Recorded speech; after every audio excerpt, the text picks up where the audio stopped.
skyrockets nitric oxide levels in as little as 3 hours. Since I started taking it, I've been lifting like when we played for Coach Carter. My energy is way up, and it even spiced up things between me and the missus. Are they still giving out complimentary bottles? Yep, just send a text. Text HAWK to 321-321 for your complimentary bottle of Nugenix Total T2, the next generation testosterone booster. Text now and we'll include a bottle of Nugenix Thermo X, our newest, most powerful fat burner ever, absolutely free. Text HAWK to 321-321. That's HAWK to 321-321. These statements have not been evaluated by the FDA. This product is not intended to diagnose, treat, cure, or prevent any disease. Harry Douglas here to tell you about Fruity Rainbow 5-Hour Energy Shots. It's a fruity candy flavor explosion, and I mean explosion. Fruity Rainbow 5-Hour Energy Shots, a zero-sugar treat that's sweet tooth approved. These can take care of my candy cravings and provides a tasty caffeine kick without all the sugar. Fruity Rainbow 5-Hour Energy Shots. Get candy-flavored chaos with Fruity Rainbow 5-Hour Energy Shots. Available online at 5hourenergy.com or Amazon. My dad passed away unexpectedly. Of course, it was awful in every way, but we are very grateful that he had life insurance. So even after he was gone, he was still able to provide for us. And that's why I have life insurance for my family. Ethos.com. They make it fast and easy to get covered. It's 100% online. You get a quote in seconds, and you can apply in minutes. You get covered the same day. Get your free quote at ethos.com/game. That's ethos.com/game. Paid spokesperson. Time spent on application may vary. Online health questions required. Rates may vary. This is your home for the Eastern Conference champion New York Knicks and the NBA Finals. WHSQ and WCBS-FM HD2, New York. Bart Scott. What the hell? Chris Carlin. Take a hike. We're good. This is Bart and Carlin. Buckle your chin strap. We about to bang. On ESPN New York and streaming live on YouTube.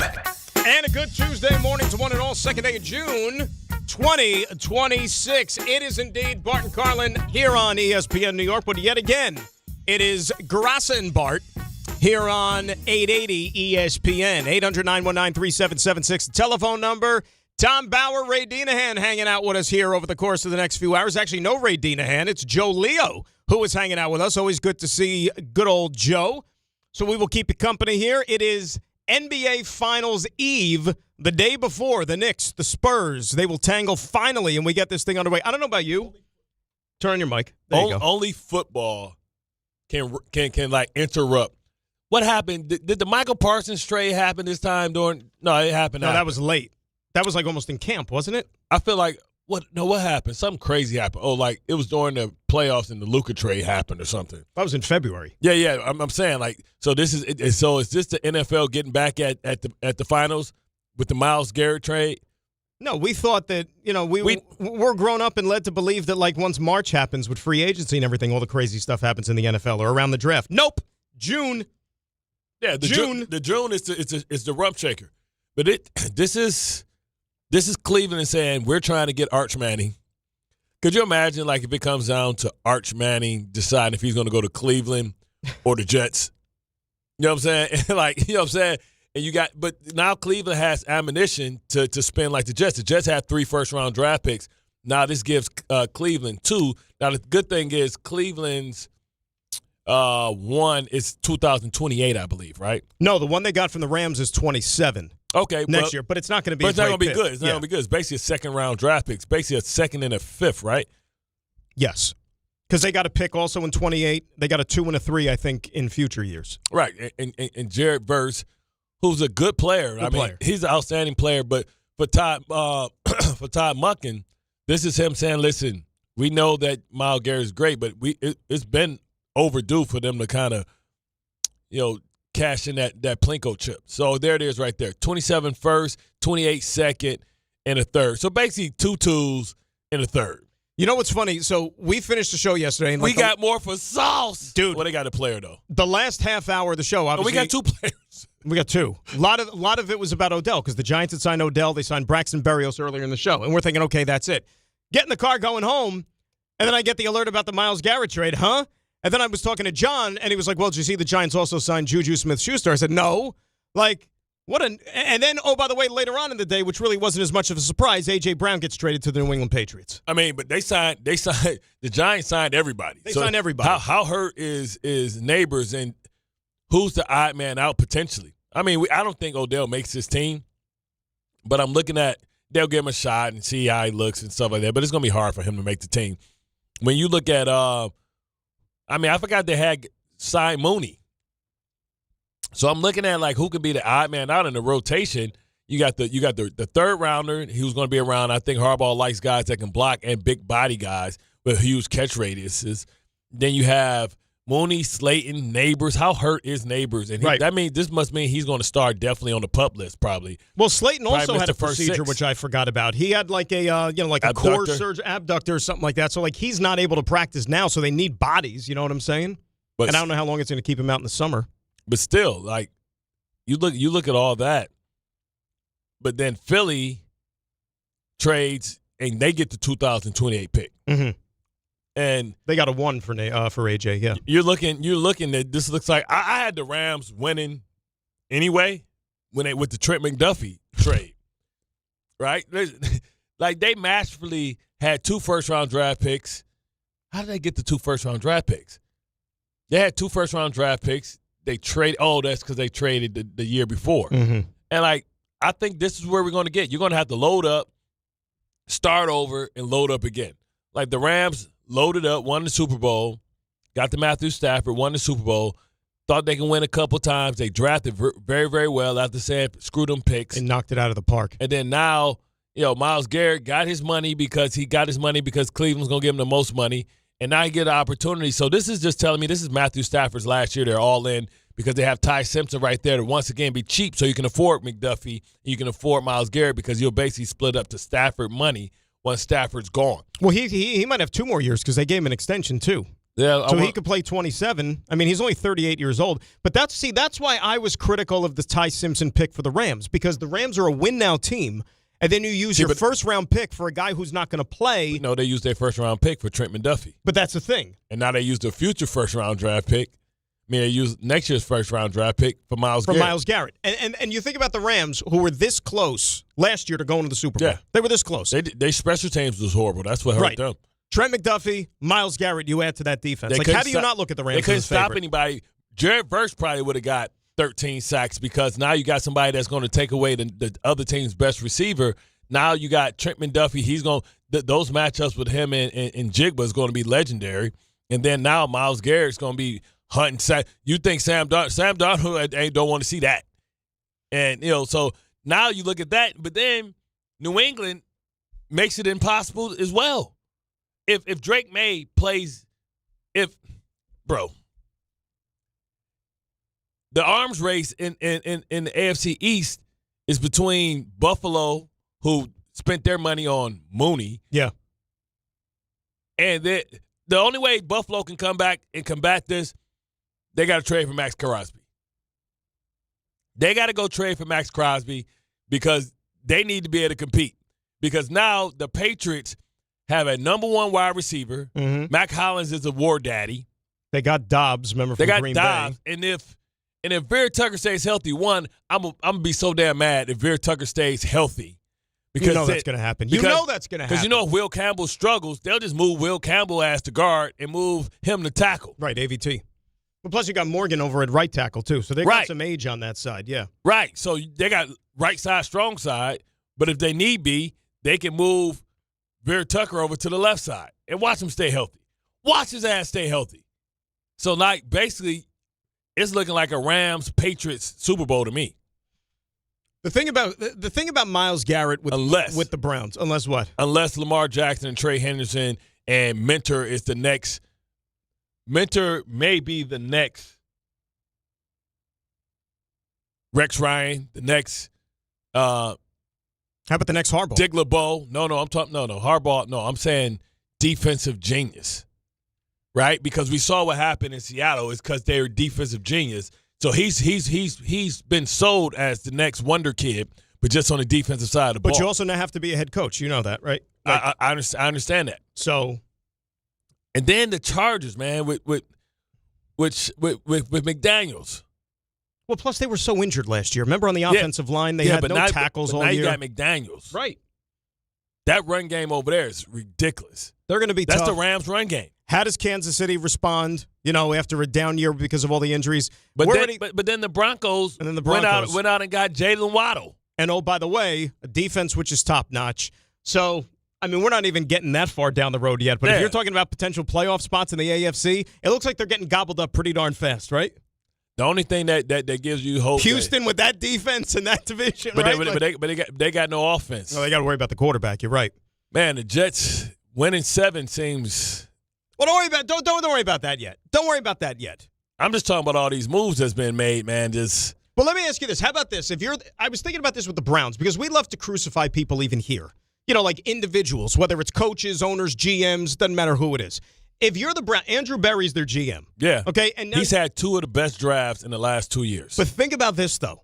How often do you get to stick around long enough on your job to where you make the trade? I'm talking about Deshaun Watson, which is one of the worst trades of all time. Okay? So his hands are all over that, even though I think Jimmy Haslam, the owner, was the one who gave him the green light. Yeah. But you make that Watson trade, which is awful, to then, a few years later, then still be on the job to turn around and trade the best player that you have had probably in the last 35 years. But it was needed. Even before I agree. Even before they gave him the extension, it was the smartest move. And I think Todd Monken understood that was the smart move. That was the smart play.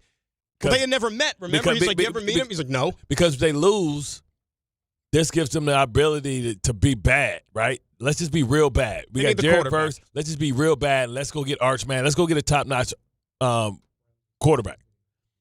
And you got more. And it's only right to Myles Garrett to have an opportunity to put his greatness.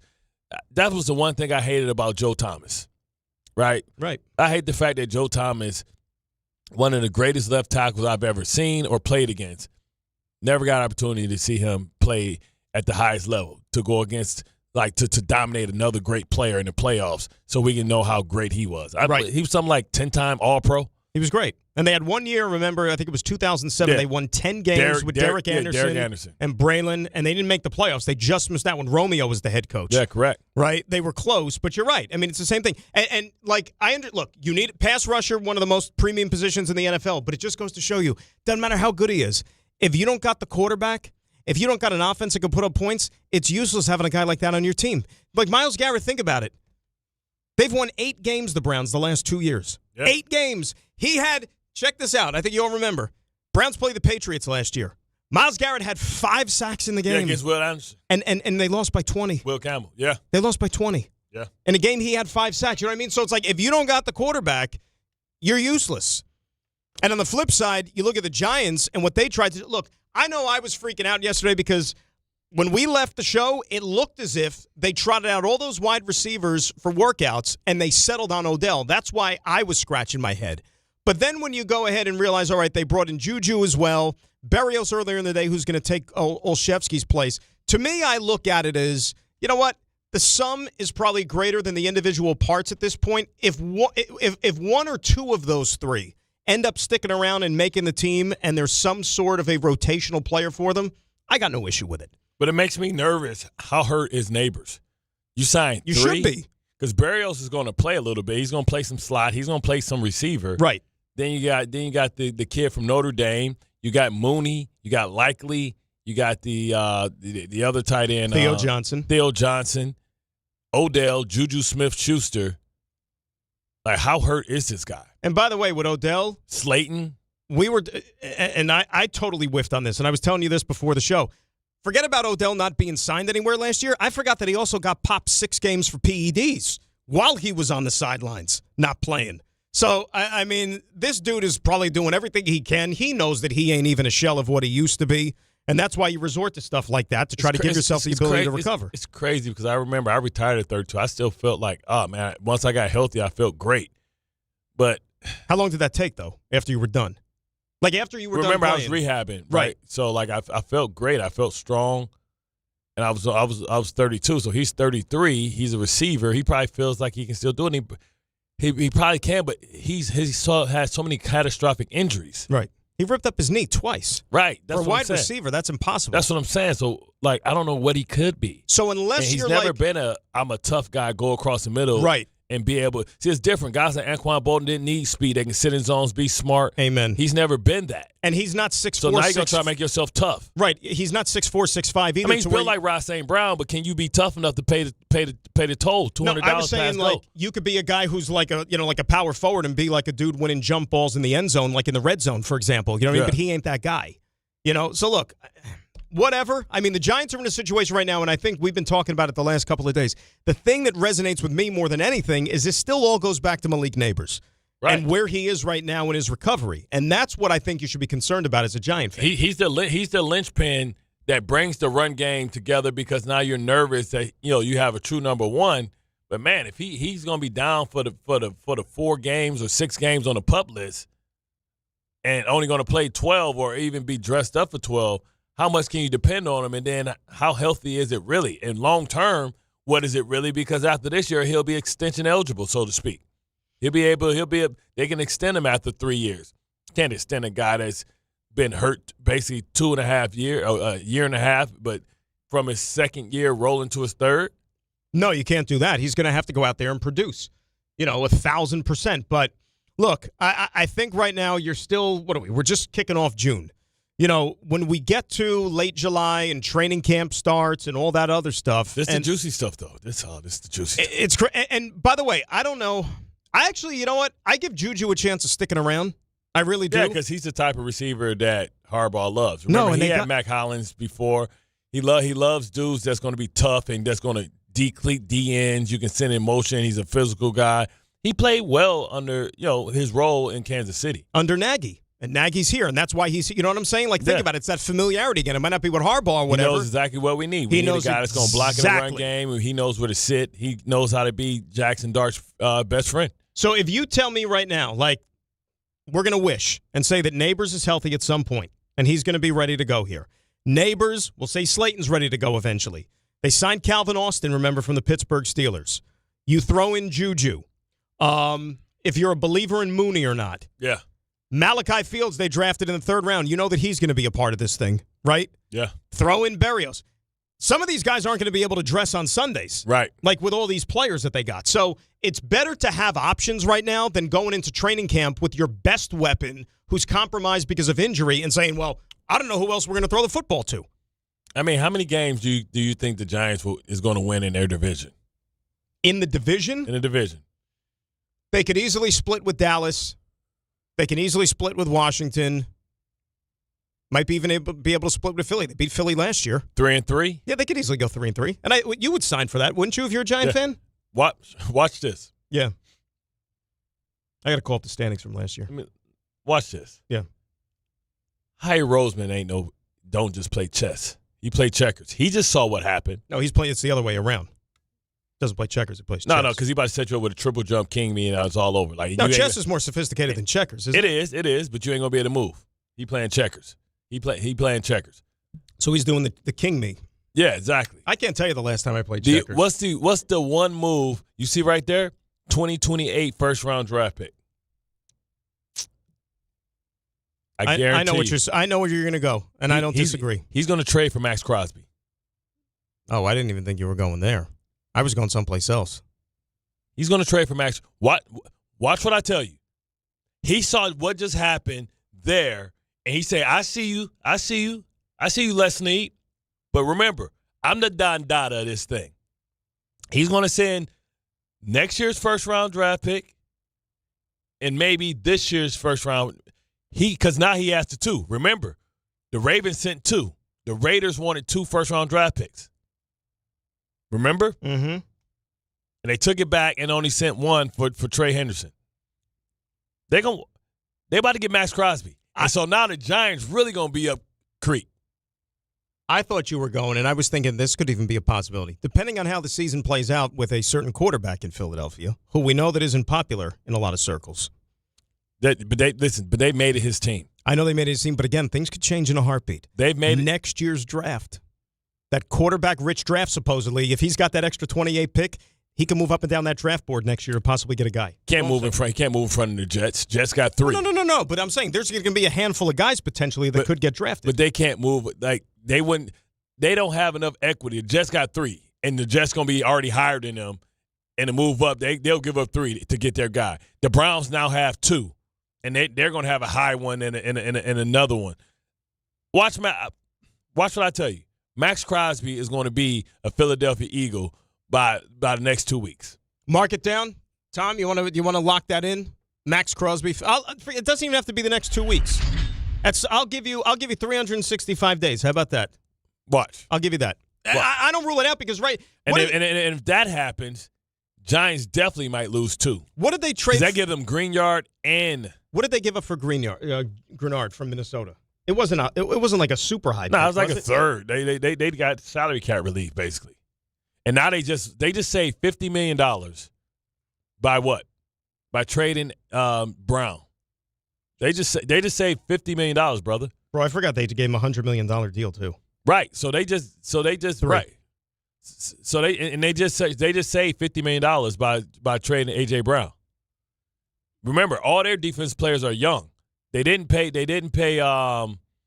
what's the D line? They paid the big dude that lost all the weight from Georgia, but they didn't pay his Jordan Davis? Yeah, Jordan Davis, but they didn't pay Jalen Carter. Mm-hmm.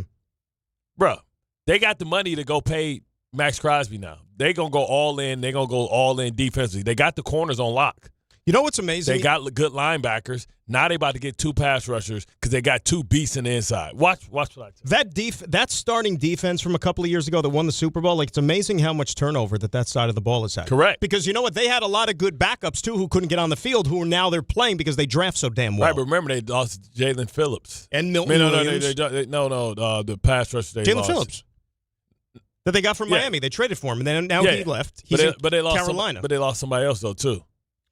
Sweat or somebody a couple years ago. And Milton Williams. Right. Who's in New England. Right. So now you got Jordan Davis and Jalen Carter. They're going to have Greenyard, and they're going to go get Max Crosby. Damn. It's nice to have those kind of problems, isn't it? Damn. So, again, you go to sleep on the NFL. And, look, we're going to get to plenty of Knicks. Don't get me wrong. I mean, this is a big day, obviously. The finals are here tomorrow. But what happened yesterday in the NFL, I mean, you don't count for that in June. It just messes you up because, you got the Ravens traded for Trey Henderson. You got, now Myles Garrett is a – I'm talking about moves that are made to try and win a championship. These are moves that are made to try and win a championship. The Rams already made a move to win a championship with McDuffie. Then they doubled down with another one on Myles Garrett. And I'm going to get up tomorrow, and I guarantee you, I'm taking my Max Crosby. If it don't happen by today, remember I timestamped this, that Max Crosby is going to be in Philadelphia. Lock it in. Bart says Harry Roseman is not going to be outdone. He does these kind of things. Busy show today. We'll have some thoughts on the football, of course. We'll get into plenty of Knicks. We have Media Day coming up later this afternoon. They're in San Antonio. Both teams going to give their final thoughts. Maybe we'll get an update. We should when we come back, we should say who's going to have the best shoe in the playoffs. The Kobe, Jalen Brunsons, or them Wemby's. Do you see them Wemby's? They about to really. The Wemby's. You see the French colorway, then you see the crazy Spurs colorway, and then you see. He ain't going to be in the finals, but you see Steph Curry's new shoe deal? With the China company? $1.2 billion, man. Oh, my God. Man. Kids, go out to half court and just launch shots all day from half court. You can get yourself $1 billion shoe deal. He I don't care if my ankle fall off. I'm wearing these. They don't care. For 2 years. It might end his career. So that ink still dry, baby. $1.2 billion. 800-919-3776. It's Dan and Bart. It's BNC. We're rocking and rolling on a Tuesday. We come back after this. The Knicks. This is a team that is very talented and is playing its absolute highest level of basketball. The Spurs. The Knicks have been completely unstoppable. The NBA Finals. They will play for the Larry O'Brien Trophy. A lot of talk about how great we are. That doesn't matter. We just got to worry about being ourselves and just stay locked in and, go win. NBA Finals Game 1 coverage begins Wednesday night at 7 on 880 and the ESPN New York app. FanDuel is giving you better payouts on same-game parlays all NBA playoffs long. With more ways to build and more value every time you play, you can stack your picks your way for every game, every matchup, and every moment. From spreads to player points to threes and more, build it all into one same-game parlay and go for bigger payouts. So if you're setting same-game parlays this NBA postseason, bet them on FanDuel. More options, better payouts, all NBA playoffs long. With more ways to build and more value every time you play, you can stack your picks your way for every game, every matchup, and every moment. From spreads to player points to threes and more, build it all into one same-game parlay and go for bigger payouts. So if you're setting same-game parlays this NBA postseason, bet them on FanDuel. More options, better payouts, all NBA playoffs long. Head to FanDuel.com/local to get started. FanDuel, an official partner of the NBA. Play your game. 21 and over, physically present in New York. For help with a gambling problem, call 877-8-HOPE-NY or text HOPE-NY 467-369. Backups in the Bronx on the southbound side of 95, the Cross Bronx westbound by White Plains Road, accident blocking the right lane. Henry Hudson Parkway northbound on the west side, heavy through the 158th Street area, broken down car on the right lane. New England Thruway 95 at Westchester going into Connecticut at Greenwich. It's an accident. At Port Chester, northbound side, at least one lane is closed past 287. And in Yonkers, southbound side of the Sawmill at Cross County Parkway, accident, one lane is blocked. Valhalla, northbound Sprainbrook, an accident right lane by Route 100C. Hudson River crossings in from New Jersey. It's about 25 minutes. I'm Bob Williams on 880 ESPN New York. If you're heading into summer without a medical emergency kit, you're taking a risk most people don't think about until it's too late. Summer colds linger and can turn into sinus infections that last for weeks. Getting sick right now before vacation can derail everything. And when you're traveling, finding a doctor and pharmacy is stressful. That's why I ordered a medical emergency kit. It's like having urgent care and a pharmacy right at home. It includes essential prescriptions like amoxicillin and generic Z-Pak to treat a wide range of common and serious illnesses. So if you wake up sick at home or on the road, you already have what you need. No waiting for your doctor, no hours at urgent care, no pharmacy lines, no copays. Just match your symptoms to the right prescription in your guidebook or call their telemedicine doctor standing by. Start on your meds sooner and feel better faster. Every home needs at least one medical emergency kit. Order yours online in minutes and it's shipped to your door. And save $45 with my promo code 880 at urgentcarekit.com/880. That's promo code 880 at urgentcarekit.com/880. Hey, New York and New Jersey, Boost Mobile has an unlimited talk, text, and data plan that's only $25 a month forever, meaning you'll only ever pay $25 a month for the rest of your life. Who wouldn't want unlimited wireless when it only costs $25 a month forever? If you don't, you must be one of those people who enjoy overpaying for their phone plan. $25 a month forever is truly as good as it gets, so go online and switch now at boostmobile.com. After 30 gigabytes, customers may experience slower speeds. Customers will pay $25 a month as long as they remain active on the Boost Mobile Unlimited plan. Good Karma Brands is proud to be an equal opportunity employer, providing equal employment, development, and advancement opportunities to all teammates and applicants. To learn more about careers with us, please send an email to talentacquisition@goodkarmabrands.com. That's talentacquisition@goodkarmabrands.com. That's the ease at which you get information. You want it, you get it, like that. Ask your phone, group chat, smartphone. You're always connected and informed in real time, no waiting. So if you're diabetic and still using finger sticks to read your blood sugar, what are you waiting for? Knowing your blood sugar levels instantly is important for managing diabetes. Call US Med at 888-665-0696. To learn more about continuous glucose monitors, a real-time instant method to track your blood glucose, US Med is an approved provider for Medicare and over 1,000 private insurers. And the best part? Call 888-665-0696 and we'll give you a free insurance benefits check today. So call 888-665-0696 today. That's 888-665-0696. And manage your diabetes as easy as...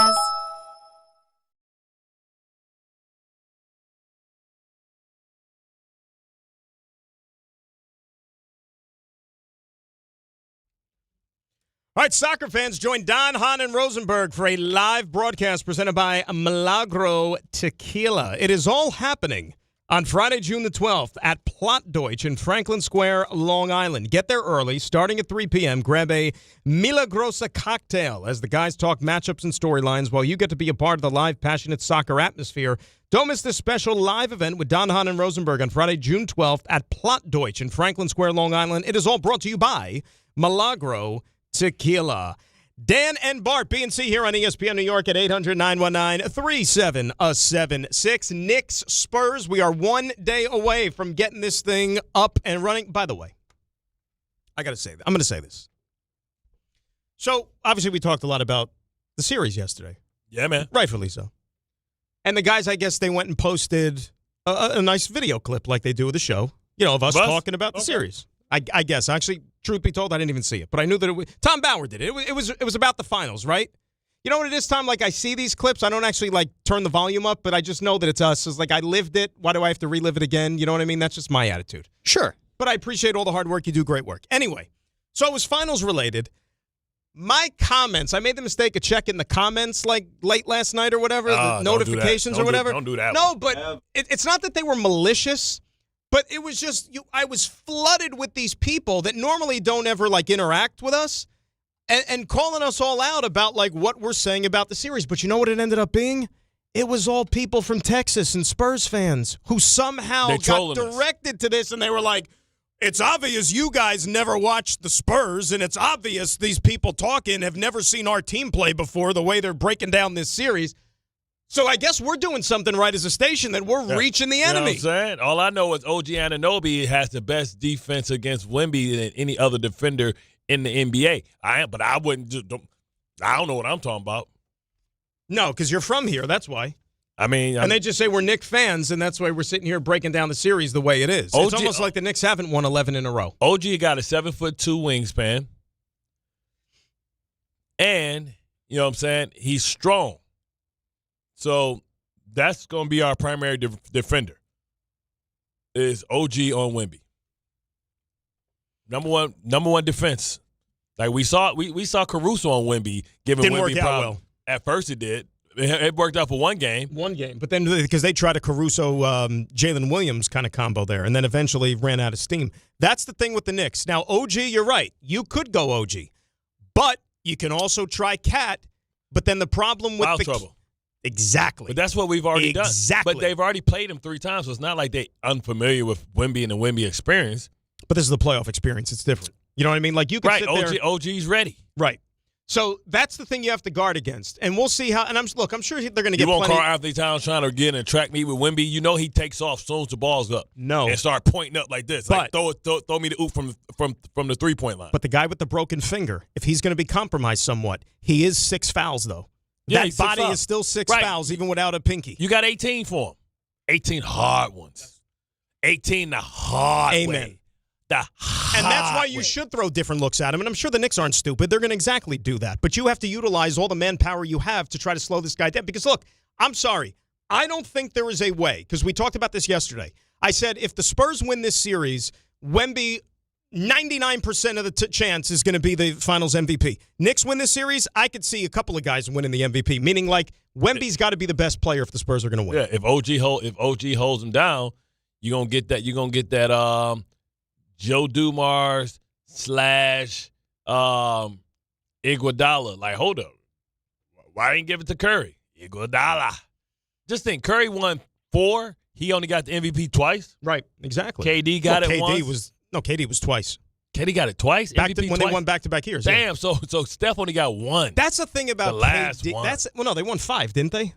Golden State won 5 titles. 4, bro. Did they win 4 or 5? Big disrespectful to Kobe and the big shot Bob. That's right, they didn't win. I thought that the one that they got against the Celtics a few years ago, whatever was the 5th one. Anyway, you thought it counted for 2? No, I forgot. San Antonio has 5. Golden State has 4. Or they, yeah. Thing with Wemby in the playoffs, their record when he scores 25 points or more, 7-1.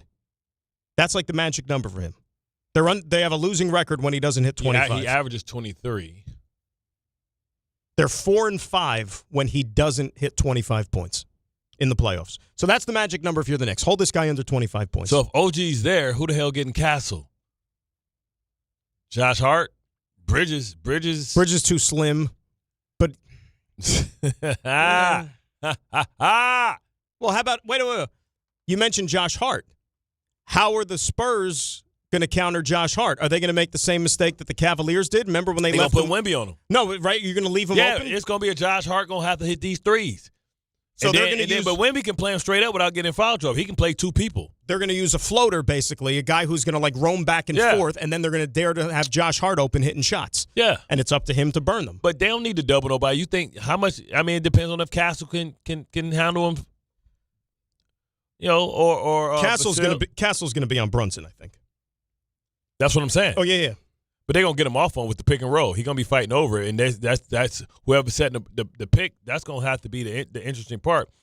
Is it gonna be a shooter setting the pick, or is it gonna be Cat setting the pick? And if that's the case, who's checking Cat? You know what you're gonna see a lot of in this series too. Cornet. You're gonna well, no, he's gonna play. You're gonna see a lot of corner threes. These two teams shoot the most corner threes of any two clubs in the playoffs in the NBA. The short three, and you got to knock them down. So if you're Josh Hart, you know what? Camp out in the corner, my friend. If they're going to leave you open, knock them down. They're the shortest ones to hit. Make them. But the guy that's responsible for you is 7'13", and he can get back and recover and put that big old mid up. Yeah, better have that arc. All right, let's get some calls up. 800-919-3776. That is the telephone number. We are going to start it off with Tessa West Caldwell. Bat and lead off here on ESPN New York. Hello, Tessa. Hey, guys. Good morning. Thanks so much for taking my call. Listen, I mean, I'm going to just go back to when y'all was just talking about the Giants because I really know right now it's all about the Knicks. But y'all brought them up, so I'm going to bring it up too. I'm going to be honest with you, I'm up right now. I'm up with my team, but I am a little bit nervous. I am with the blanket on my head, sitting on the bed, rocking a little bit about Malik because I think it's more serious than not. When he first got injured with that knee, I remember he said in the interview that it was already an issue with it. So I just think the knee is not in good shape because why would you wait so late to clean it up? So I'm nervous, but I do like what we're doing. I like the pieces that we're trying to bring in. Like you said, I don't really know what Odell's going to bring, but that video that they put out with him coming back, I don't know. My heart skipped a beat. I'm excited. But right now it's more about the defense with me. I'm coming home. Yeah, it was amazing. It was amazing. Hold up. That's the song they use? Tessa, that's the song they use? No, that's not the song they use. I was about to say, we can't use no Diddy song no more. They should have played End of the Road by Boyz II Men. That's what they should have played. Y'all are out of control right now and baby hating. Y'all are baby hating. But, Bart, I'm going to be honest with you. We're going to have a long season to talk about this. What I'm really up on right now is our defense. You know I normally don't buy rookies' jerseys because I want to make sure they're a good man on the field and off the field. Oh, Jalen Carter? Colton Hood, he's going to be a problem. He is going to be a problem, and I think I'm going to get his jersey sometime at 26. Our defense, if we can piece it together, grasp this new system, we're going to be a problem. You're damn right we're going to go 3-3 or even better in the conference. I don't care Howie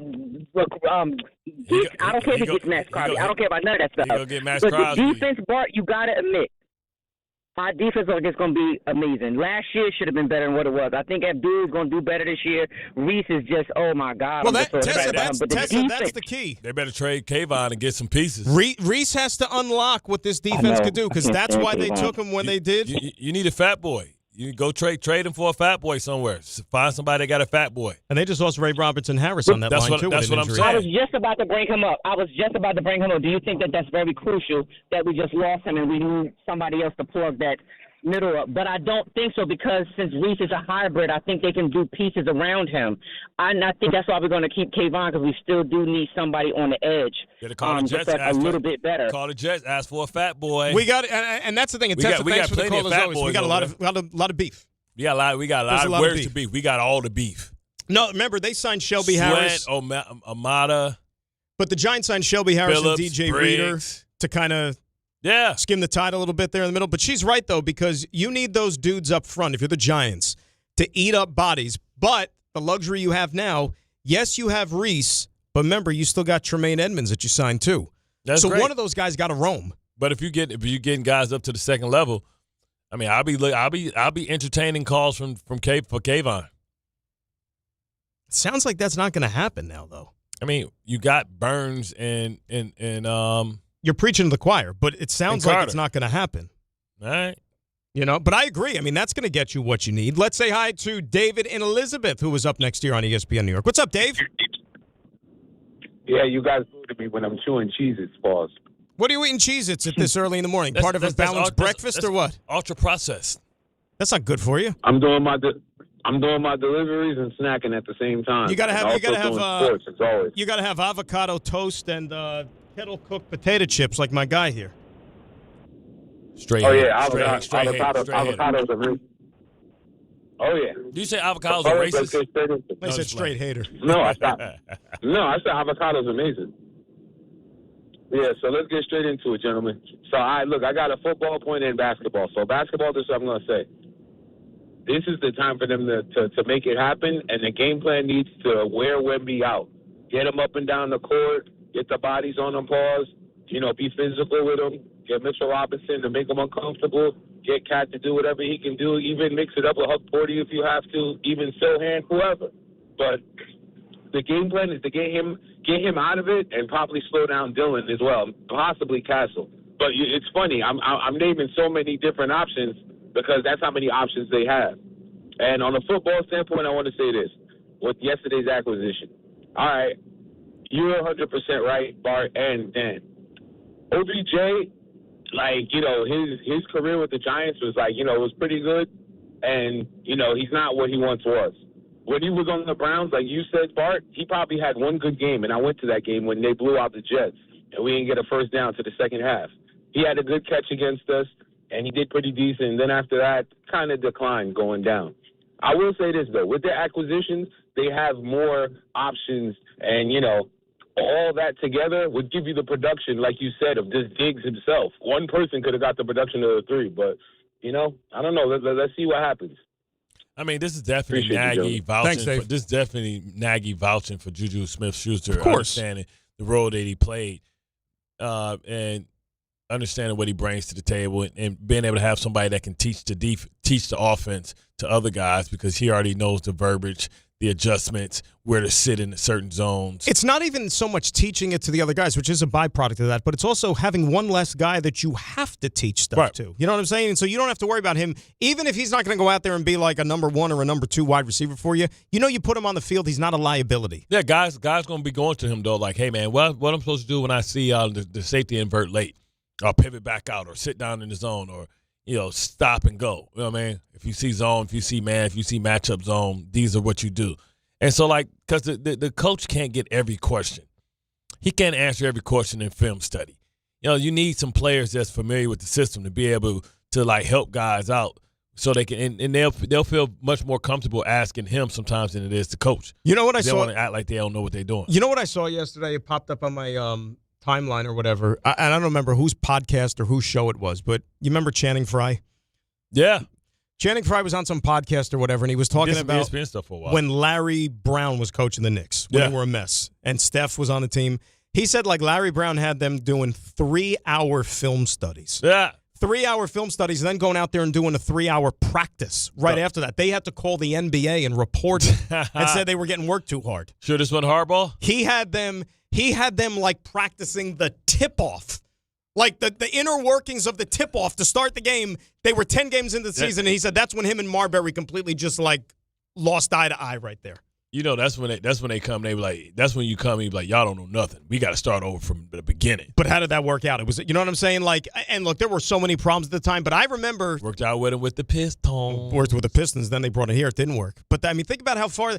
That's why you're a Knicks fan. You're getting ready for Game 1 of the NBA Finals tomorrow. Y'all been through so much. That's what I'm saying. You know what we should do? Think how it used to be. Because you're a Knicks fan. You know what you should do?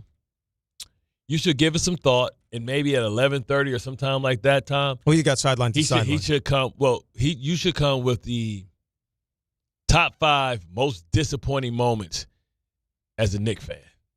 Oh, that's easy, right? Well, everybody's going to have one just from the last 20 years. Or like. Actually, no, I shouldn't say that because a disappointing moment could be like Game 7 of the Finals in '94, losing that. Or embarrassing moment. Like man, I can't believe, man, we that bad. No, I think that, you know what? I think it's disappointing / embarrassment. You can have both because. Or 5 players that you can't believe started for us. Or 5 guys that were even on this team. It's like when we were there, it was like you forgot Marcus Dixon even existed. Yeah, that he was even on the team. Howard Green, big high. It is. I mean, that's why when you get ready to be playing for a championship, it allows you to reflect on all the time you spent at the bottom of the barrel. And you were the butt of jokes, and it looked like you couldn't. I mean, the Phil Jackson tenure alone. You know what I'm saying? Frank Ntilikina. Where the hell is Ntilikina even at? He's playing overseas. He's not even from the French team. He's probably making good money over there too. Yeah, with the French team. What's his name was still getting why am I blanking on his name? Who was the dude that they signed with Kemba Walker, the French guy? What was his name? Who's that? Fournier? Evan Fournier. Evan Fournier's still playing over there. Who's our guy? Kevin Knox. Bro, we got some people, son. They spent a top 5 pick on Kevin Knox. I don't know if it was 5. It wasn't top 5, but it was top. He had that 15. He had that wrinkly forehead. His father played football. Extra meat like no Diddy, like a Rottweiler. His dad played football, Florida State. He was a good player. 9th overall pick, Kevin Knox. That's what I'm saying. Like, you've come so far. The Knicks have come so far in such a short amount of time that, like, on days like this, until you get ready for the finals, you think back to guys like Kevin Knox. Like, we were there not too long ago, and now you're here. That's why you appreciate these moments even more. You got to build a statue for him, man. You got to build a statue. What, for Kevin Knox? No, for Jalen Brunson. Oh, for Jalen. You know what? Everybody's going to get a statue if they win this thing. Brunson's will be in front of the Garden, but then the Cat statue is going to be like right in front of, the Penn Station entrance around the corner. Then they're going to have the Josh Hart statue like up at Bryant Park or something like that. They'll have them all spread out throughout the city. Everybody get a part. It's going to be like a scavenger hunt or something. 800-919-3776. Dan and Bart, we roll on ESPN New York. Knicks fans, it's time to hit the court with BetMGM, an official sports betting partner of the New York Knicks. Download the BetMGM app today and add a boost of excitement to every New York game day with same-day parlays, live betting options, player props, boosted odds specials, and the best daily promotions in the business. With the BetMGM app at your fingertips, you can experience the excitement of betting on your favorite players and get in on all the blue and orange action as your New York Knicks drive the lane. Find out why basketball fans love BetMGM, an official sports betting partner of the New York Knicks. BetMGM. Make it legendary. BetMGM and GameSense remind you to play responsibly. See BetMGM.com for terms. 21 years of age or older to wager and physically present in New York and New Jersey only. Subject to eligibility requirements. Gambling problem in New York? Call 877-8-HOPE-NY or text HOPE-NY 467-369. For New Jersey, call 1-800-GAMBLER. If you've been injured on a construction site, then you need a lawyer who knows New York's unique labor laws. At the Parisman Firm, they have decades of experience handling construction accident cases and a proven track record of delivering huge results. Their team has already recovered nearly $1 billion for hardworking New Yorkers. From scaffold accidents to slip and falls and equipment failures, they've got your back. Call the Parisman Firm now at 718-WORKERS. That's right, 718-WORKERS, because your case is their cause. Get the justice you deserve today. This is Don, Hahn, and Rosenberg. This Spurs-Knicks matchup might be one for the ages. Since Wemby came in the league, when these two teams have played each other, these games have been epic. And it just makes you feel like this series is going to be a lot like that. Two very good teams that are playing their best right now, that have really good offenses, a lot of depth, and every time they seem to play each other, crazy stuff happens. Don, Hahn, and Rosenberg. Weekdays at 3 on ESPN New York and streaming live on YouTube. In a world parched for excitement, one drink will emerge. Twisted Tea, the refreshing thrill ride of flavor. Recreating its classic role as the hard iced tea that goes down smooth. Twisted Tea doesn't just taste like real iced tea, it's made with real brewed tea and a 5% kick of alcohol. Taste the adventure with Twisted Tea Hard Iced Tea. Keep it twisted. Twisted Tea Brewing Company, Cincinnati, Ohio. Please drink responsibly. My name is Whitney Allen, and I'm a widow. My husband, Ryan, died. We never thought we'd ever have to use life insurance, but the unexpected happened. With Ethos, signing up was fast and 100% online. You can get a quote in seconds, apply in minutes, and get same-day coverage. No medical exams, and you can get up to $3 million worth of coverage. I'm grateful we were prepared. Get your free quote at ethos.com/play. That's ethos.com/play. Paid spokesperson. Time spent on application may vary. Online health questions required. Mornings with DiPietro and Rothenberg. And the New York Knicks are on their way to the NBA Finals. I am in disbelief. I have never, ever seen anything like this. I mean, what a time to be alive. What a time to be alive. It really is. So let it sink in. I'll say it again. NBA Finals. DiPietro and Rothenberg. Morning 6 to 10 on ESPN New York and streaming live on YouTube. Soccer fans join Don, Hahn, and Rosenberg for a live broadcast presented by Milagro Tequila. Live from Platt Deutsch in Franklin Square, Long Island. Friday, June 12th, starting at 3 p.m. Get there early, grab a Milagrosa cocktail, and be part of the live, passionate soccer atmosphere as the guys talk matchups, storylines, and all the action. Don Hahn and Rosenberg live Friday, June 12th at Platt Deutsch in Franklin Square starting at 3 p.m. Brought to you by Milagro Tequila.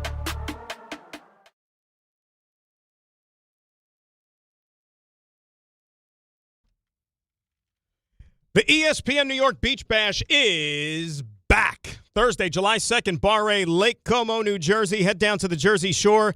Join the Michael K. Show. Don Hahn and Rosenberg live starting at 1 p.m. and an appearance by DNR, Bart Carlin, a whole lot more.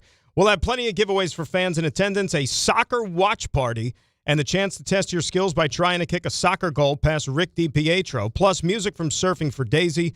It's all brought to you by Spiked Aid, Boost Mobile, Miller Lite, Fanatics Fest, New York City, and New Jersey Lottery. You got to be at least 21 years of age to enter. So Rick is going to play goal during the Beach Bash, and you're going to have to try to get a penalty kick past him or something like that? Did Rick's career end because of injury? Well, it didn't end because he, won on his own terms. I can tell you that. How did it win? How did it He was injured. That's what I mean. Yeah, well, big time. I just don't want him to get injured again. That's what I'm saying. That's what I'm asking. Like, I didn't know if he walked away clean. Well, he didn't walk away clean, no. I mean, he went through a lot. He's a goalie. He only got in one fight, right?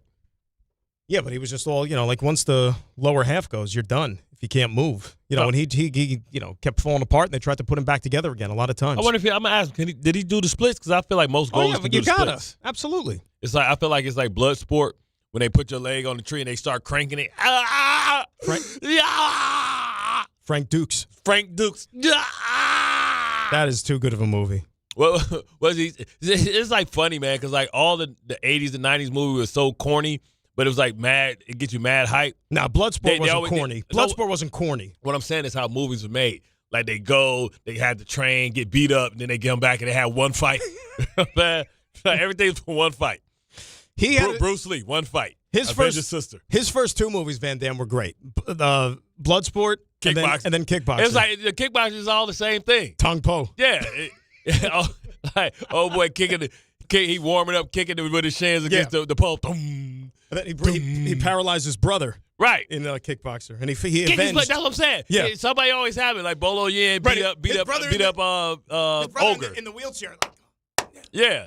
Like, bro, you can't, bro, you shouldn't be this happy. You can't walk. Like, bro, he took your legs. Yeah, so why didn't they just leave the country after he just almost killed your brother? Like, leave the country. This ain't no like Rocky IV vengeance. But that's what I'm saying. Rocky, same thing. It's the same plot, just different. One scenario. was boxing, the other was with your feet. Right. Rambo, same thing. Oh my God. They drew first blood. You're right, and that's what people lined up to see at the movies. Nobody says over. They spit on me, you, me, him, you. I used to run a $100 million machine. You think that? 800-919-37. Killing a pig at like a town of 250 people. Mike in Manhattan is up next here on ESPN New York. Hello, Michael. How you guys doing? What's up, Mike? Mike's seen all the movies. Were you an extra in any of those movies, Mike? No. I would have stood out, Bart. I wouldn't have been an extra. I would have stood out right in the front. Yeah. Which one was your favorite, though? Rambo, Rocky, Bloodsport. Who was your favorite, like, 80s, 90s action star? Bruce Lee. Well, it was 80s and 90s. Bruce Lee been dead. He was long gone by then. Bruce Lee. You mean Bruce Leroy? Bruce Lee to Sylvester Stallone to Arnold to whoever. Do we even call Bruce Willis guy? I know he's not doing well. Do we even call Bruce Willis an action star? I think you got to Die Hard. So if you had to pick one, you only could watch one movie for the rest of your life. Are you picking Mel Gibson? Like I don't consider him an action guy. Mel Gibson in that cop movie, Lethal Weapon. Yeah, I don't. Are you picking? He's not on the same level with those other guys. Are you picking? Well, you might as well pick Clint Eastwood then too. What's wrong with Dirty Harry? If you're going to pick, what's his name? I mean, it's the period. Bruce Willis can't hold a candle. What I'm Dirty saying, Harry. I get that, but Mike, that's a period piece. Like we trying to go like modern. Like we can't talk about. We're gonna put Michael Landon out there. Michael Landon. Michael Landon. Little House on the Prairie. But he was a cowboy star before that. He was on Bonanza. Yes. That's what I'm saying. We're gonna go. I say we put Clint Eastwood with like Wayne Newton. No, Wayne Newton was a singer. Wayne. You're thinking John Wayne. John Wayne. Wayne Newton. Save that one for the archive. John Wayne. Oh, my God. My bad. Go ahead, Mike. I went down right on a rabbit hole. All right. I got some linebacking questions for you, Bart. Yep. On Abdul Carter, if you had to take him off the line, what position on linebacker would you think he would grow?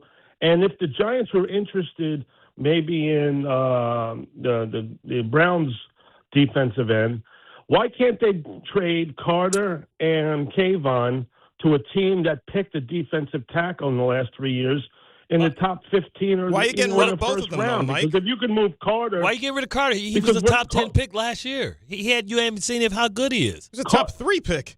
I see how good he is. He can't push anybody off the line, Bart. He ain't got no power. He got a lot of pressure last year.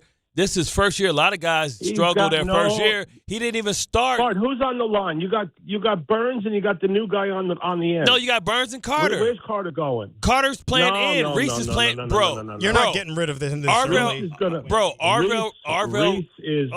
Reese is an end. Who was last year's Arvell Reese? Jalen Carter. What do you mean? When the height. Yeah, and he couldn't get to the quarterback. Brother, he got so many pressures, man. Like he wasn't starting. How many sacks this year, Bart? How many sacks did Dexter Lawrence? How many sacks did Dexter Lawrence get last year? He had a bad year though. Oh, he wanted to get out the door. He didn't like all the Giant nonsense for Listen, the last 5 Arvell years. Reese. Let's just get on it.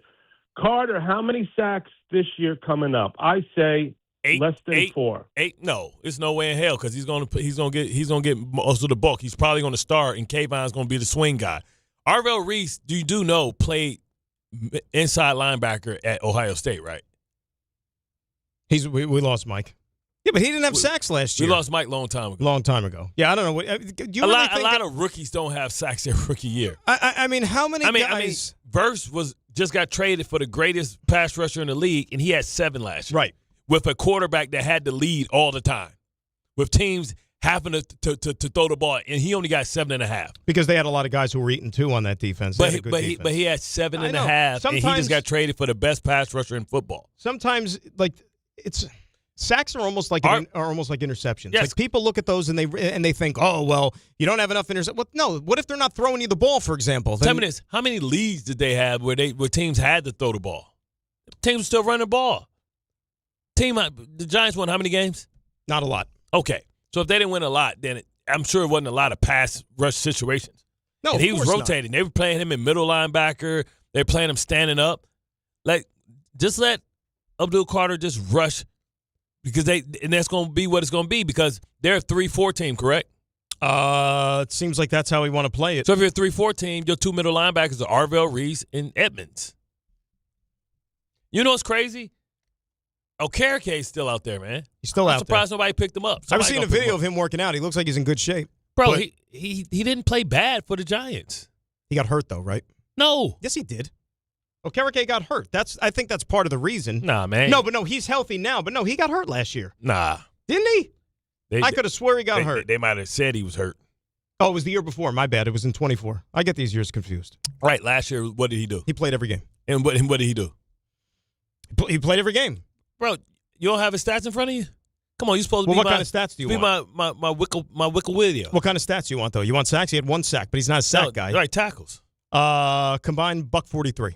So 143 tackles, he can't get a job? And they went out, and by the way, he can't get a job by nobody? 143 tackles, he can't get a job? Being that the Giants' defense was just running after anybody and everybody because they couldn't stop anybody at the line. That's probably why he had to tackle everybody. He can't get a job, bro. Like, he ain't in a camp. Nobody thought, let me get carried. He'll be there. He'll be somewhere. He played well.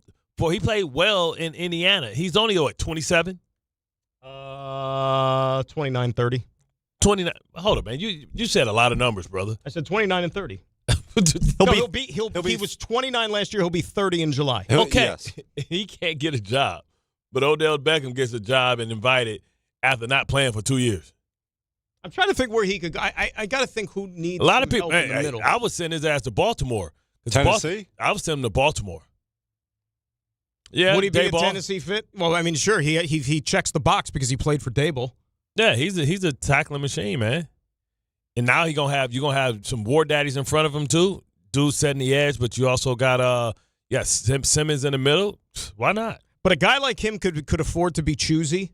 You know what I mean? Because like he's made money, he's in good shape. He could find a situation that's going to give him a chance to be successful. Remember, he lost a lot of games here the last few years. He probably wants to go someplace where he could win.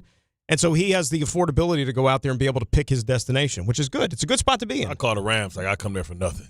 Just to load up and get a ring, like that team did when they won the Super Bowl a couple years ago. Just to be able to give me a 2-year deal, man. It ain't gotta be crazy. Just give me a 2-year deal. Who else gonna need it?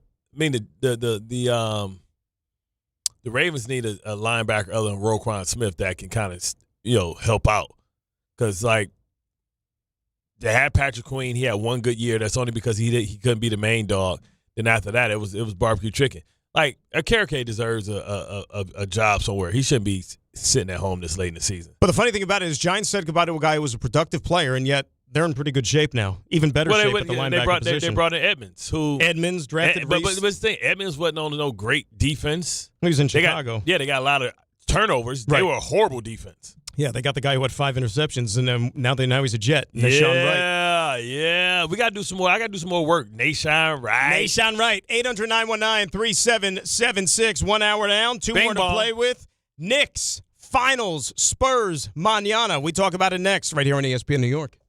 ESPN New York, now streaming live on YouTube. Subscribe today and watch the show. WHSQ and WCBS-FM HD2, New York.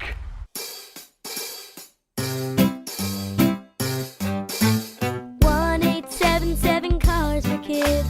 KARS Cars for Kids. 1-877 Cars for Kids. Donate your car today. 1-877 Cars for Kids. KARS Cars for Kids. 1-877 Cars for Kids.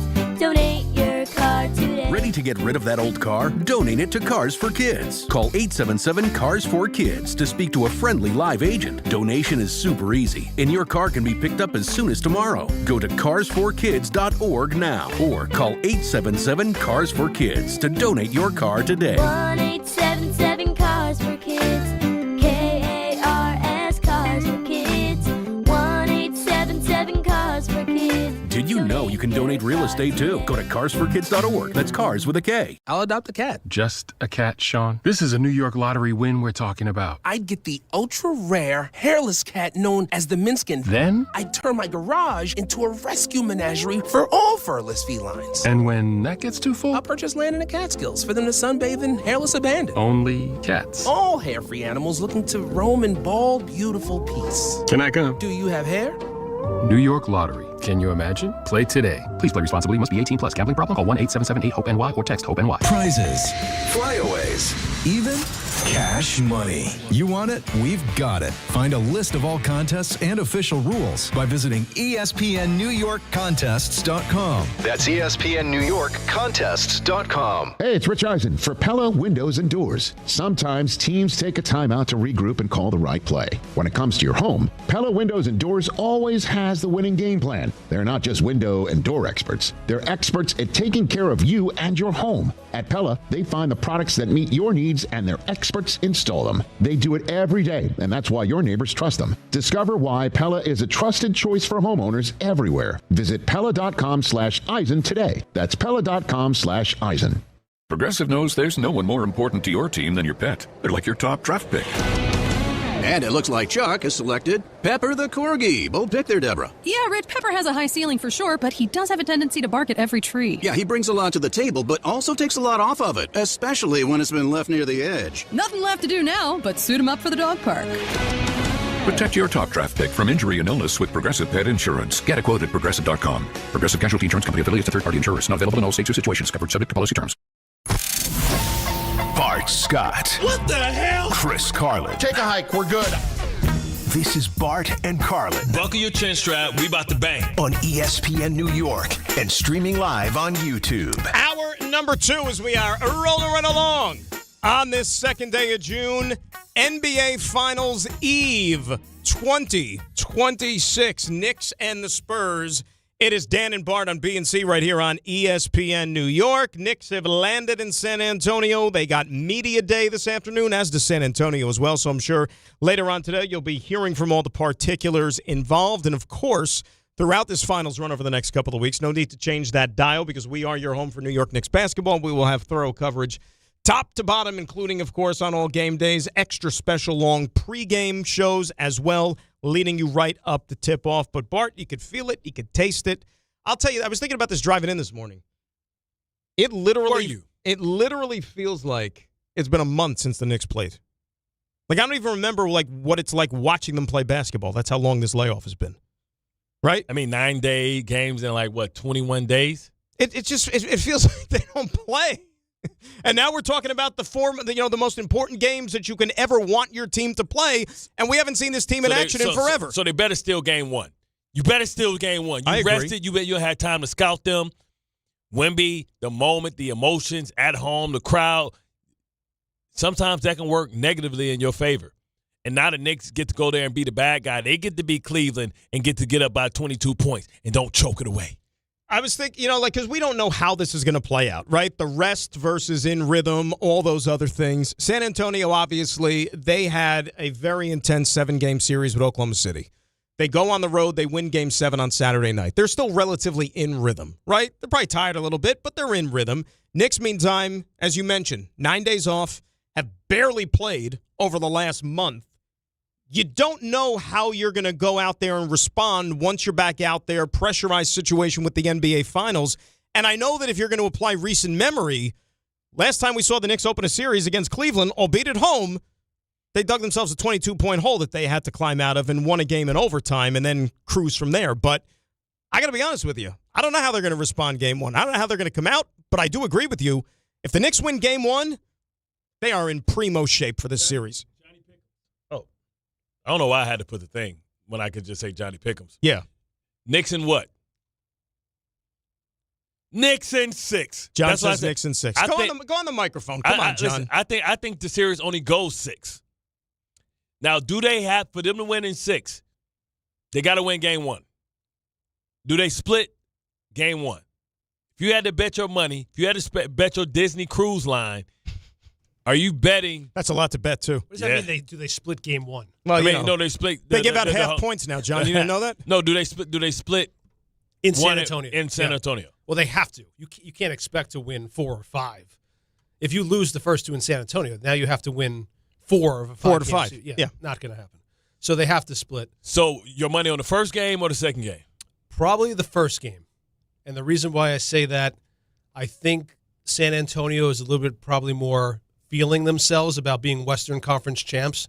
I feel like the Knicks had a little bit more a business kind of trip kind of attitude to them. They didn't really celebrate after the Eastern Conference Finals win. Ooh. That's what it is, right there. Oh, it's because Wemby was crying. Yes. Like it's so funny when Wemby's so tall, he go over people like, you lose people. Right. Well, they're so young. And right. It was a meaningful accomplishment to get to the NBA Finals. And, a year ahead of schedule. Right. Dylan Harper didn't even make the NIT his 1 year in college. I had to go. I'm sorry. But it comes from a place of love. But the other reason why I think it's important to win game 1, because then you got your 2 home games. Do you really think you're going to win 3 straight? So, like, if they've won 11 in a row. That's true. Yeah, you're right. I guess they've won 11 in a row. Are you calling it if they win game 1 and come back home? Is Johnny Pick'ems going to be in person? No, these games are too big. I have to be with my family. Oh, so it's routine. So it's Super Six. So for not just that. For Jets games, it's usually Domino's and but the Jets never go nowhere. No. And KFC, right? Wait, KFC. I have KFC games. So it's KFC. What is on the menu for the Knickerbockers? Don't you do like a cheesesteak thing you said too? Here's the problem. Because of the kind of work we all do, I'm going to be hustling home just to get home in time because they got the broadcast. We have the broadcast before each game, so I'm going to try to do a Domino's tomorrow. I'm going to try because that's at least on the way home. You could do that from the app right before I hop in the car. They just deliver it. KFC, KFC will bring your food to you. I'm not into the whole DoorDash. Yeah, but that gets soggy. They suck it on your fries or something? No, they're going to steal one. They're going to steal the drumstick. They put the sticker on it so Wait they a can second. say I'm old-fashioned in the way that I just like to go get my own food. Question. But Domino's is delivering, right?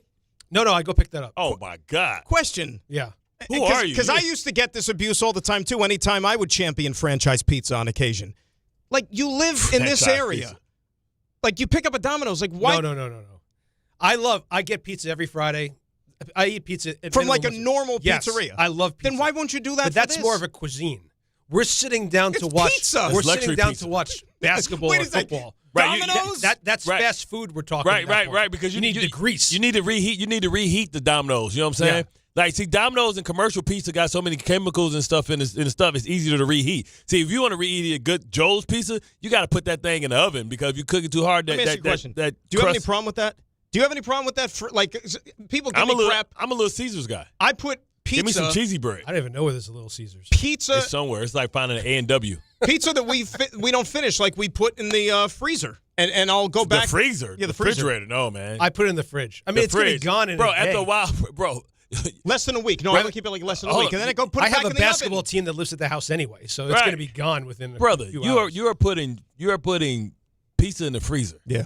That is crazy. Yeah, then I put it back in the oven. What do you hope? That has to heat up so nasty. No, it tastes fine. So wet and like the ice because it gets ice in there. No. It would be good in the fridge for probably 2 to 3 days anyway. Well, how long you put it in the freezer? No more than a week. Wait, November. No, at that point it's garbage. I don't take it right out. That means you're buying too big of a damn pizza. Get a personal pan. You bought too much. You got to buy a large pie. Because I get real. I'm not getting franchise. Bro, get a medium. I'm not going to get a medium. I only get the franchise because you want the grease. You want to feel the grease in the remote. But you get grease from real pizza. You want the gluten. No, you want the gluten. You want the gluten too. Also, I always go stuffed crust. Extra doughy. You know what I'm saying? I used to be a Pizza Hut guy. Yeah, they closed the Pizza Hut in my neighborhood. So that's why I became a Domino's guy. They no buffet.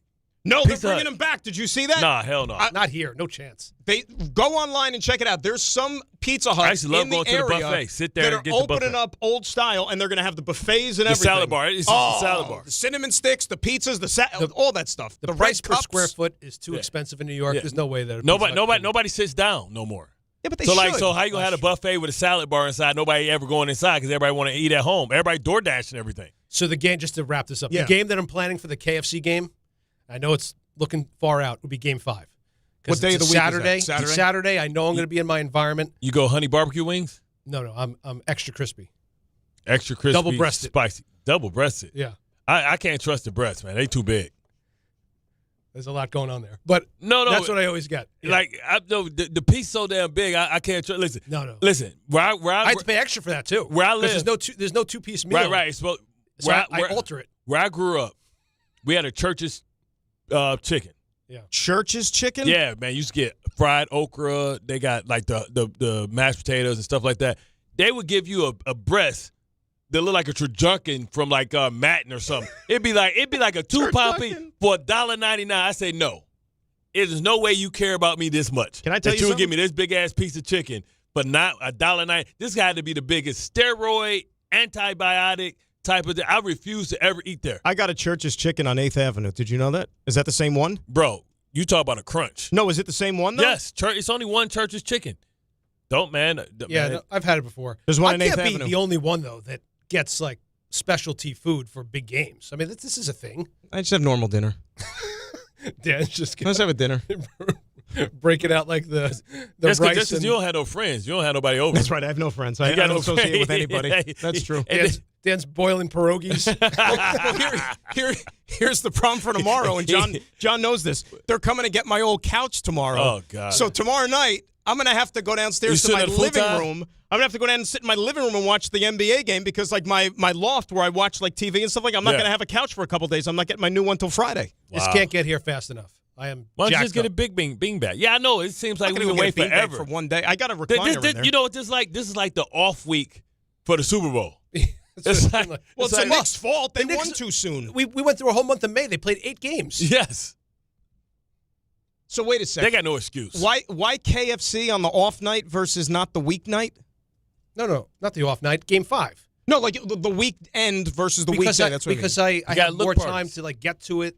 It's a preparation. How far out of the way is KFC compared to Domino's? You never know though with KFC. Domino's you can order on the app and it's there. Like, How you go old's to your oldest? How old's your oldest?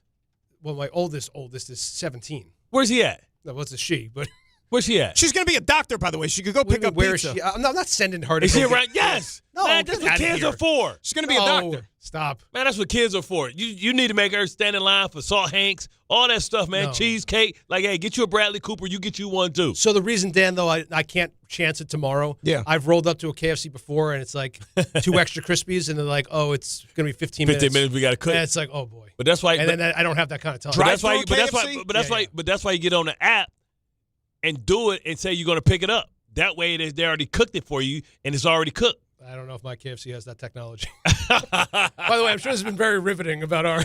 No, a lot of people go through the same thing. Well, you know what? Tell us your food, Yeah, there we go. traditions before these big games. See, I don't do that, though. Well, football's different because we're working the game, so I don't. I mean, I dig in and do pretty well at the games. I feel football culture is different. I feel because football has tailgate, so you feel like you having people over. You got to have a big spread. When you sit at SNY and do the games, don't you order food and eat in the conference room and stuff like that? You eat pretty good, don't you? Well, that's because SNY is so poor that. Well, you got. Yeah, I know. You got to because it's so for poor. it. We can't eat nothing. Like you got to take care of yourself. We didn't got makeup.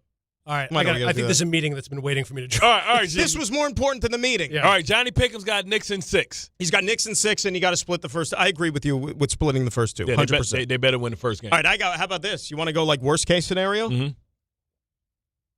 Knicks lose the first 2 in San Antonio. Any chance they win the series? Oh, I wonder how much to. We've seen teams do this. Remember in these playoffs? Nah, hell no. I'm just saying. Hell no. Look at your series. First of all, you didn't have to go there, but hell no. I'm just saying, like, it's happened a lot in these playoffs. I know this isn't the NBA Finals, and those were all flawed teams, but I can't count anybody out. I am. They lose the first 2, it's over. Now, look, I'll say this. If the Knicks win the first 2, then it's over. Yeah. I mean, because then that's going to be 13 straight wins. This team may not lose again until, like, next December. Then we got to start putting them the most dominating run in NBA history to a title. Did you ever think that would be possible? Nope. Did you ever think we'd be talking about this Knicks team? I thought it was going to be Boston or the Pistons. If this happens, like I still can't wrap my mind around this. If this happens, where the Knicks, let's say, win in 4 or 5, we might be talking about this as the greatest Knicks team of all time. Right? Conceivably. Yeah. And if they and let's say if they sweep, sweep, we're going to put them in the category of possibly one of the best teams we've ever seen over the last 25, 30 years. You know what's crazy? I was looking at the roster, the starting 5 for the 99 team. Man, that was a bunch of dudes. No, you know why though? They snuck in as an 8 though because it was the strike shortened season. Yeah, they didn't hit their stride yet. They only played 50 games. I'm saying how season. great they. Like, oh, I know. Larry Johnson, Marcus Camby, Allen Houston, Spree, and the only person that you could say was on the margins was Charlie Ward, Heisman Trophy winner. Yeah. You know, Charlie Ward was born like 20 years later. He'd be in the NFL as a quarterback. Oh, absolutely. You know, all those guys. Like so many guys like him, like never had a chance in the NFL. But like if they were just like a couple decades later, they would have been like, look at Russell Wilson. He'd have been the first Russell Wilson. Yeah. You know, shoot, if he might have made it to the Hall of Fame. If Doug Flutie was like a little bit older or a little bit later, he would have been in the NFL. Doug Flutie could play. I mean, he killed it in the CFL. He was a Heisman Trophy winner, but there was no room for him. And he had a couple of good years with the Bills as a starting quarterback. Warren Moon had to go to the CFL. And to the Hall of Fame. You know what I didn't know about Warren Moon? Warren Moon was old. Like when he was in the NFL, he was old. He was a 42-year-old quarterback. Yeah. I think he came in at like 30. And 34, I think. And played like 7 years. And he got to play in the dome with the run and shoot, and he was just like he rocking it with those dudes. Man, he had the most gangster mustache. He had that old school mustache.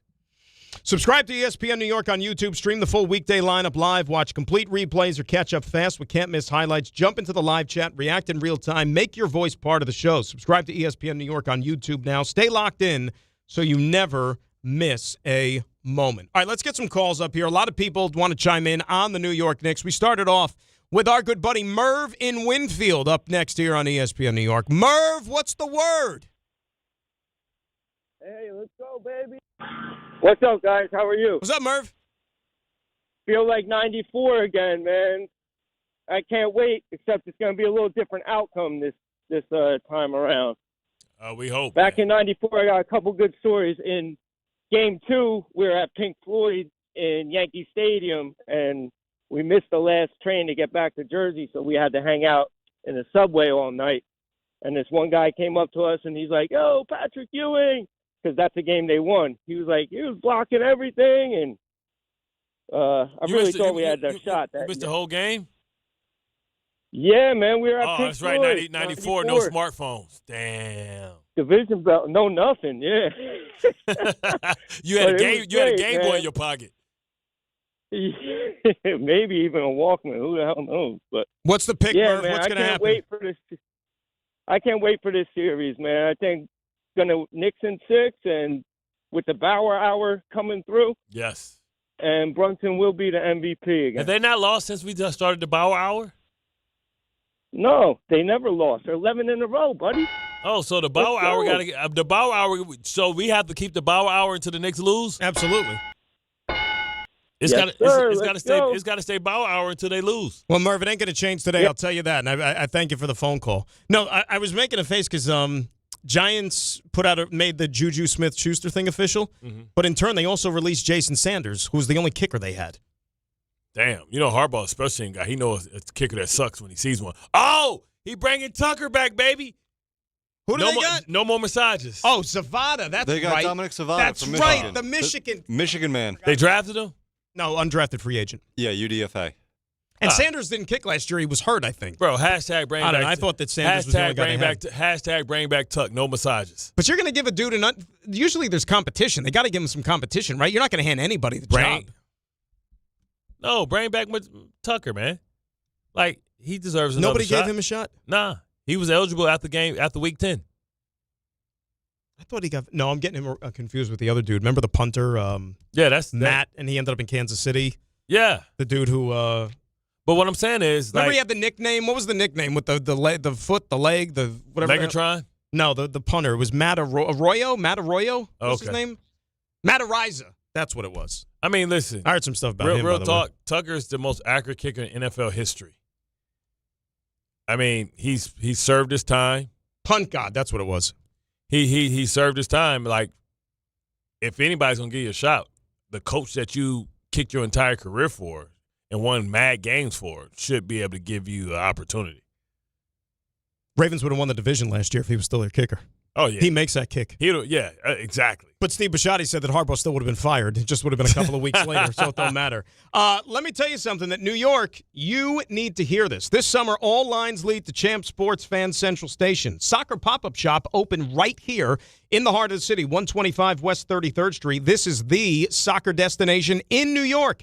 Jerseys for every national team you ride with, USA, Mexico, Argentina, Brazil, and way more, all under one roof. If you want to gear up, rep your country, and feel the energy of the city, Champ Sports Fan Central Station, 125 West 33rd Street. That is where you need to be. 800-919-3776, the number. More of your Knicks. We're going to go sideline to sideline still as well. Dan and Bart on this Tuesday right here on ESPN New York. The Garden waited. I think of the fans. They are just the best fans and the most loyal, and they've been through so much. New York waited.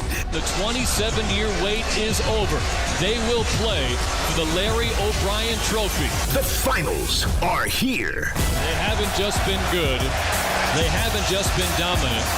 The Knicks have been completely unstoppable. This is your home for the Eastern Conference champion New York Knicks and the NBA Finals. This is ESPN New York. FanDuel is giving you better payouts on same-game parlays all NBA playoffs long. With more ways to build and more value every time you play, you can stack your picks your way for every game, every matchup, and every moment. From spreads to player points to threes and more, build it all into one same-game parlay and go for bigger payouts. So if you're setting same-game parlays this NBA postseason, bet them on FanDuel. More options, better payouts, all NBA playoffs long. With more ways to build and more value every time you play, you can stack your picks your way for every game, every matchup, and every moment. From spreads to player points to threes and more, build it all into one same-game parlay and go for bigger payouts. So if you're setting same-game parlays this NBA postseason, bet them on FanDuel. More options, better payouts, all NBA playoffs long. Head to FanDuel.com/local to get started. FanDuel, an official partner of the NBA. Play your game.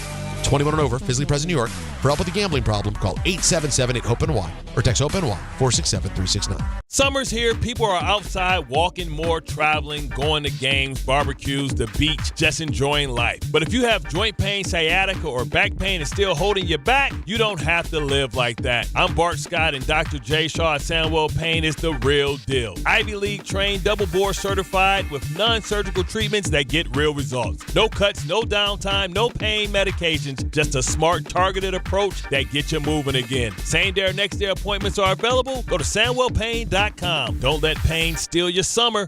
No matter your age or career stage, SUNY Canton delivers education at the speed of life. With flexible, fully online degree programs, you can earn your credential on your schedule. Ready to get started? Apply now for a summer start in high-demand programs like applied psychology, cybersecurity, healthcare management, and more. Our admissions team is ready to help you review transfer credits, explore degree options, choose courses, and navigate every step of enrollment. Email admissions@canton.edu today or visit canton.edu to learn more.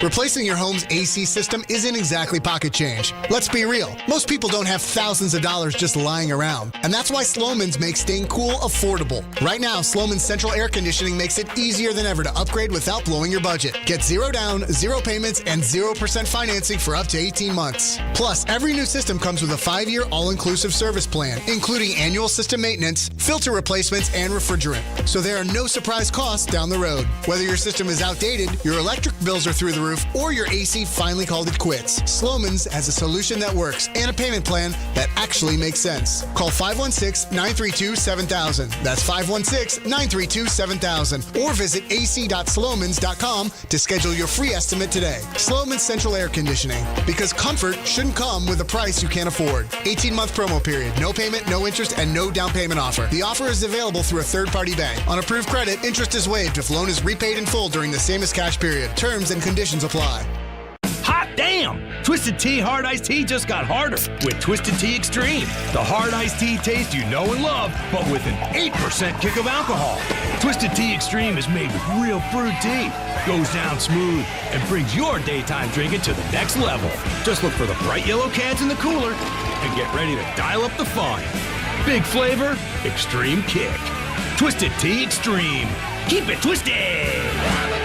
Twisted Tea Brewing Company, Cincinnati, Ohio. Please drink responsibly. My name is Whitney Allen, and I'm a widow. My husband, Ryan, died. We never thought we'd ever have to use life insurance, but the unexpected happened. With Ethos, signing up was fast and 100% online. You can get a quote in seconds, apply in minutes, and get same-day coverage. No medical exams, and you can get up to $3 million worth of coverage. I'm grateful we were prepared. Get your free quote at ethos.com/play. That's ethos.com/play. Paid spokesperson. Time spent on application may vary. Online health questions required.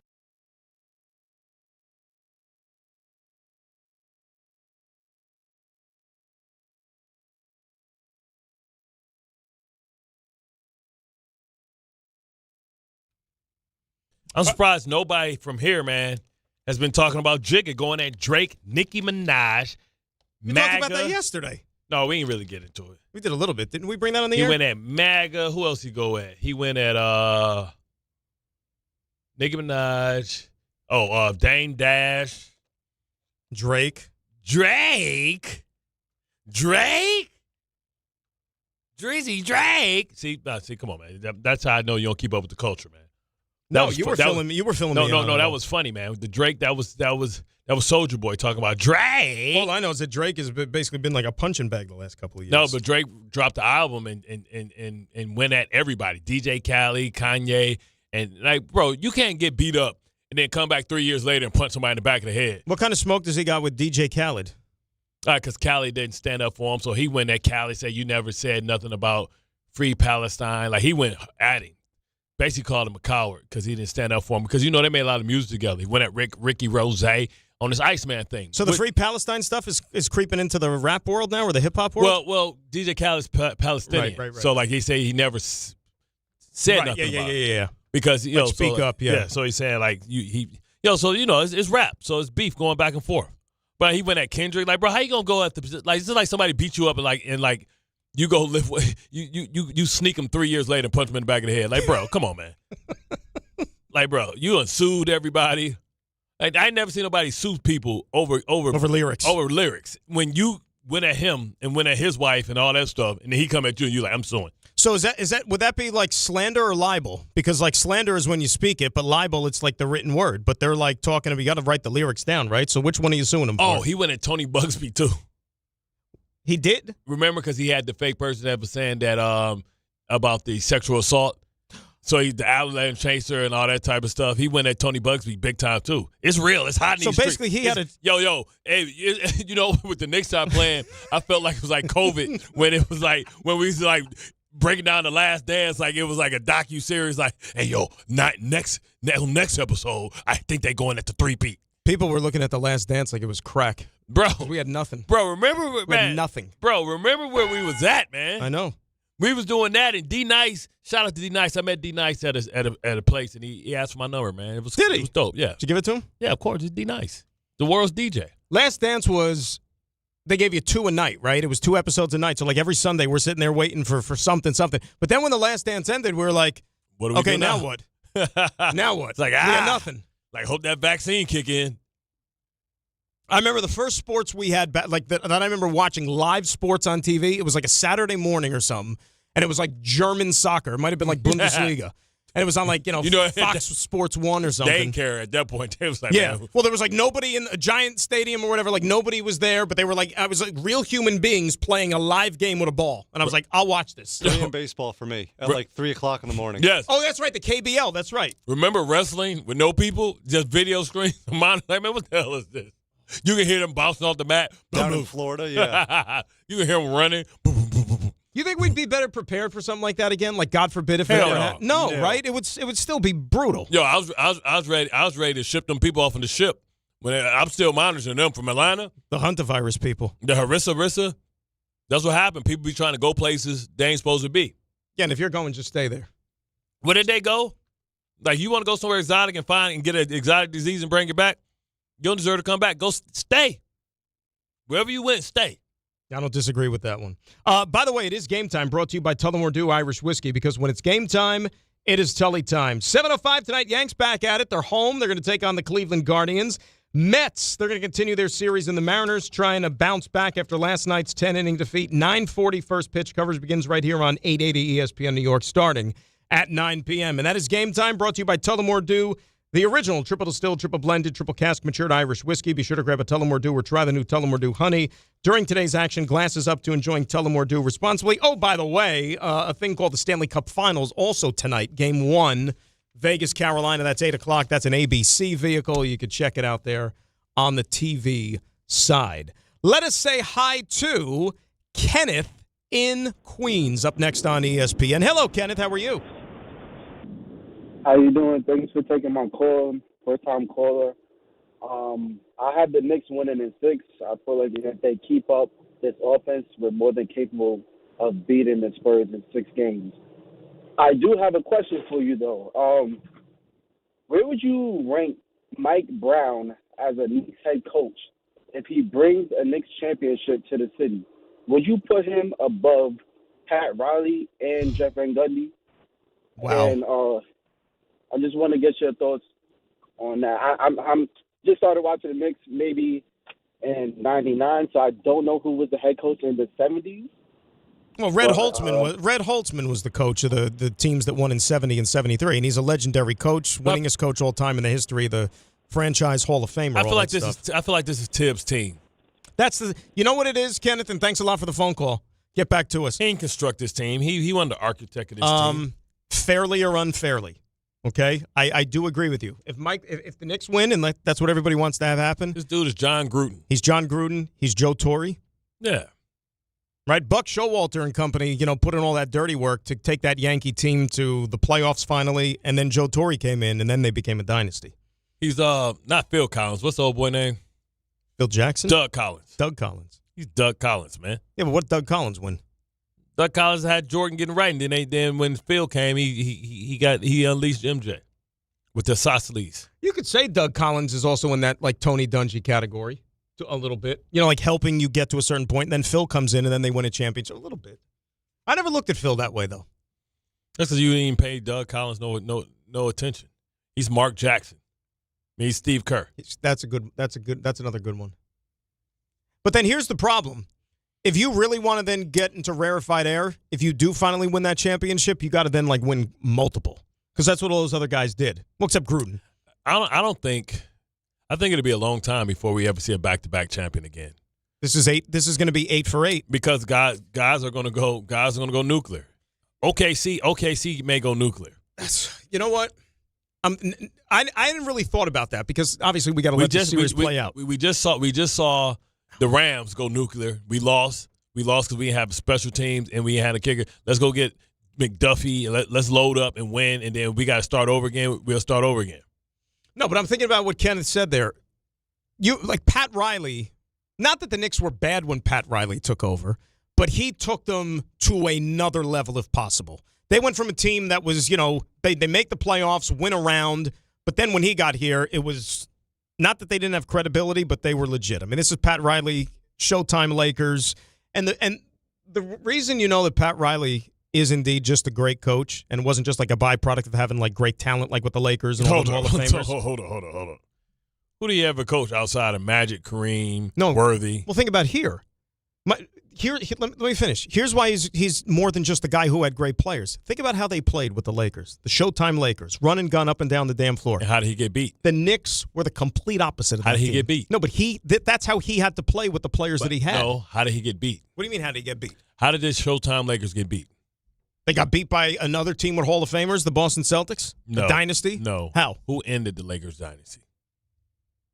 With Riley? Yes. Oh, your guys. Right. And how did they play? They punch you in the mouth. So what did Riley do? He adjusted to where he thought the game was, and he built like a basically Bad Boys East. I think he did it because that was the talent they had. No. He went and acquired Mason, Oakley. Oakley was there already. Mason. Was Mason there or was Mason sitting on the bench? Greg Anthony. Mason, by the way, do you know Anthony Mason, if he played He's playing today? in Italy. He would be Julius Randle. Anthony Mason. He would be Julius Randle. He'd be Julius Randle. Left-handed, 6'8", he was strong, powerful, and he was one of the first like point forwards at the time. Yeah. He would have him handle the ball, bringing it up and down the court. I mean, Scottie Pippen would probably say otherwise. He was doing it too, right, at that time. But no, I think Riley adjusted to the talent they had on that team. No, I think he built the team based on what beat him. John Starks was basically a dude they took off the street. Yeah. And found him, coached him up. John Starks was basically like Josh Hart. He knew he didn't have the firepower to go toe-to-toe with Jordan and them. Correct. So he had to punch him in the mouth. And how did Jordan lose? To those guys. Took his punches. My point. So he came and he adjusted to what it was. He knew in the Eastern Conference you had to be built off of grit. Even when he went down and won his first title with Miami, he built a tough team. He built a team that was rugged and raw. Remember, he had Lonzo Mourning. He had what's the other? And how did they end up beating the Knicks? Because they started a fight, and then they got them Knicks suspended for the end of the series. My point, right? Remember, Riley was a guy that played for Adolph Rupp, Kentucky. The guy, and he's part of that team, the legendary team that lost to the Miners, baby, the Western Miners. All black team started. So obviously the game is different, but and this is going to be a lot more high scoring. We know that. But do you know some of the 99 finals when the Knicks played the Spurs? And Riley was gone by then. He wasn't coaching the Knicks, obviously. That was Van Gundy. Mm-hmm. But listen to the final scores of some of these games. 89-77. 80-67. It's a rock fight. 89-81. 96-89. And then game 5, the decider, 78-77. The top came off, baby. That's the NBA Finals. Hey, we was walking that ball up, baby. Wasn't no three-point shooting. Just think if some of them twos was threes, they would have added 12 more points. Damn. That's just the way it is. Deet in Brooklyn up next here on ESPN New York. Deet, what's going on? That's a distinct name. Deet. Cross for Bart. How's it going? Deet, good to hear from you. Still. Yeah, I haven't called in a long time. Last year, I was very worried about the Pacers series. I had them losing to the Pacers because 10 players against 7 players, not sustainable over a long series. But for this one, Mike Brown coached playoff Knicks. People have been saying the Knicks will have a chance to lift Larry O'Brien at home at the Garden in Game 6. How about 2 chances to lift Larry O'Brien at home, which means obviously they'll have a 3-0 lead. Mike Brown unlocked something special with this team over this year, especially with Towns playing a bit differently.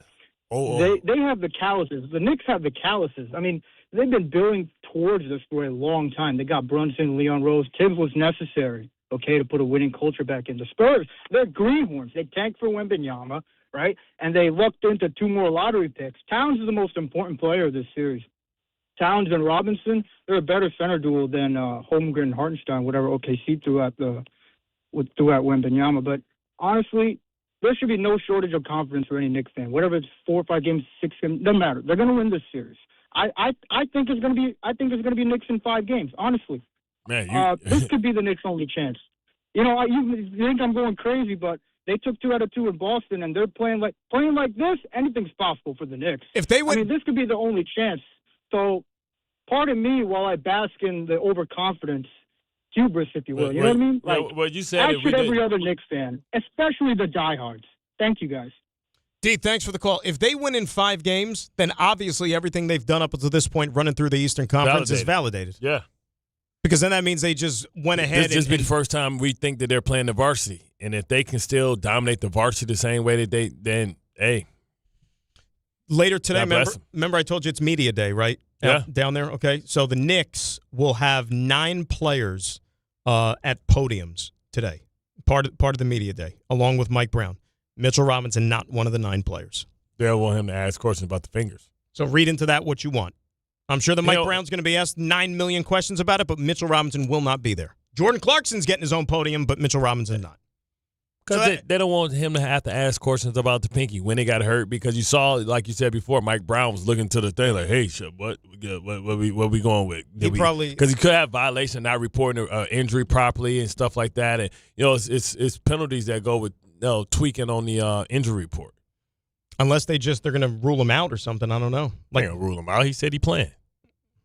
Maybe they rule him out for game 1. No, this is all hands on deck. Or are they just going to keep it? They're not going to tell you one thing and the other. Put the brace on, all hands on deck. I think even if he doesn't play game 1, they probably going to say, we'll see. He's a game time decision. Because they want San Antonio thinking that there's a chance he's going to play. Of course. Why would you tell the opponent? Alex in Orlando. He's up next here on ESPN New York. What's up, Alex? Hey.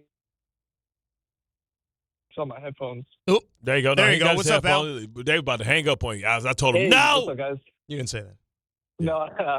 Hey, real quick. I just wanted to tell you, Bart, you mentioned, I'm going to get to my next point real fast. I just wanted to mention, if you're ever in Puerto Rico, man, you got to go to the Church Chickens over there. Oh, it's like a rite of passage. Yes, bro. Any Caribbean island, because the chicken is different over there. It ain't got no steroids to it.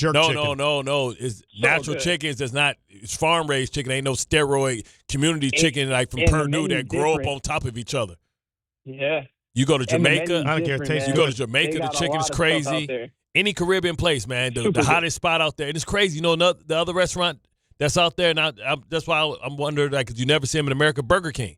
Burger King dominates the islands. It's Burger King in Kentucky Fried Chicken. You will not find a Popeyes. You will not find a Wendy's. No other spot. Burger King, KFC, hot fire. Yep. He sounds like a swindler in a commercial. Super good, man. And the menu's completely different. Menu's like they'll have like a Nutella frappe. Like you won't see that over here, man. It's weird. One thing that you always notice when you go over there, you ever look at Fanta over there versus Fanta over here. Fanta over here, you can see straight through. It's clear. Fanta over there looks like Tang. It's like cloudy. Like, bro, what the hell are they putting in there that I can see straight through the Fanta over in the States that make it look all clear, and over there it look milky and stuff? Like, man, they killing us over here slowly. Yeah. They killing us. You about to That's die. how they're making money. Well, you're going to die with your Gatorade. Well, sorry for seed oil Gatorade. But, hey, real big fan of you guys, Dan and Bart. I'm also a Jet fan, so obviously, I follow you guys. But I just wanted to say, man, I don't know what it is, Dan. I don't know if you feel the same way. I don't know if you feel the same way, Bart. But I just feel like I just feel a sense of optimism. I just feel like we have the calluses from past playoff runs. We have an experienced head coach who's been in the finals. We haven't even mentioned that. He hasn't won the biggest prize, but you know what I mean? Like if you look over at San Antonio, you see their head coach. He kind of looks like I'm 29. He looks like he's like my age. He's like Doug Christie when he's had hair. Good call. His father played in the NBA with the old Supersonics. Mitch Johnson. Yeah. Well, anyway. Yeah, but Alex, real quick, I wouldn't read too much into that, though, because think of the finals last year. You had a first-time coach in the finals, Mark Daigneault. He beat a Rick Carlisle coach team, and Carlisle's got a ring. Yeah, Rick Carlisle didn't have a good team, though. Dude, he had a halftime lead in Game 7. He didn't have a good team, though. Had a halftime lead in Game 7. They were on a heater, but he didn't have a good team. If I asked any fan, would you sign up for a halftime lead in Game 7 of the NBA Finals, you would take your chances. I'm with you. Anybody would. He was going against the MVP, too. No MVP in this series. Just an alien. You know what? Just an alien. But even, like, I know Knicks fans don't care about this, but I'm just throwing this out there, food for thought. Even though the Pacers lost Halliburton by that point, you've got a halftime lead on the road in Game 7. All you've got to do is win a half of basketball, and you got a ring that will last a lifetime. You can't tell me that one still doesn't sting. And you had no point guard. It's like all you got to do is win the game. And by the way, here's your backup quarterback. Like, what? But you just got to do it for 2 quarters. Who's going to handle the rock? That's it. Who's going to handle the rock? 2 quarters. Who's going to handle the rock? Take the air out of the ball. Play tough ROC. defense. 800-919-3776. All right, we're going to do a little sideline to sideline when we come back because there's a lot of things happening in the world of football, as you know. But, before we go to break, my friend Bart. Damn, you just going to throw me the blind assist? No, like I gave you the before we went to break. I can tell you start slowing down. But you know what I see all the time, Dan? People living with pain. Back pain, neck pain, sciatica, thinking it's just part of life. It's not. I'm Bart Scott, and if this is you need to call Dr. Jay Shaw at Sandwell Pain. He's Ivy League trained, double board certified, and he focuses on non-surgical treatments that actually fix the issue. No surgery, no downtime, no pain medications, just real results that get you moving again. And look, it's summer. You should be out there enjoying it, even though it doesn't feel like summer today. Not stuck dealing with pain every day. They got same-day or next-day appointments, offices in Woodbridge, Livingston, and Inglewood, so there's one nearest you. Go to SandwellPain.com and stop living with the pain. If you're heading into summer without a medical emergency kit, you're taking a risk most people don't think about until it's too late. Summer colds linger and can turn into sinus infections that last for weeks. Getting sick right now before vacation can derail everything. And when you're traveling, finding a doctor and pharmacy is stressful. That's why I ordered a medical emergency kit. It's like having urgent care and a pharmacy right at home. It includes essential prescriptions like amoxicillin and generic Z-Pak to treat a wide range of common and serious illnesses. So if you wake up sick at home or on the road, you already have what you need. No waiting for your doctor, no hours at urgent care, no pharmacy lines, no copays. Just match your symptoms to the right prescription in your guidebook or call their telemedicine doctor standing by. Start on your meds sooner and feel better faster. Every home needs at least one medical emergency kit. Order yours online in minutes and it's shipped to your door. And save $45 with my promo code 880 at urgentcarekit.com/880. That's promo code 880 at urgentcarekit.com/880.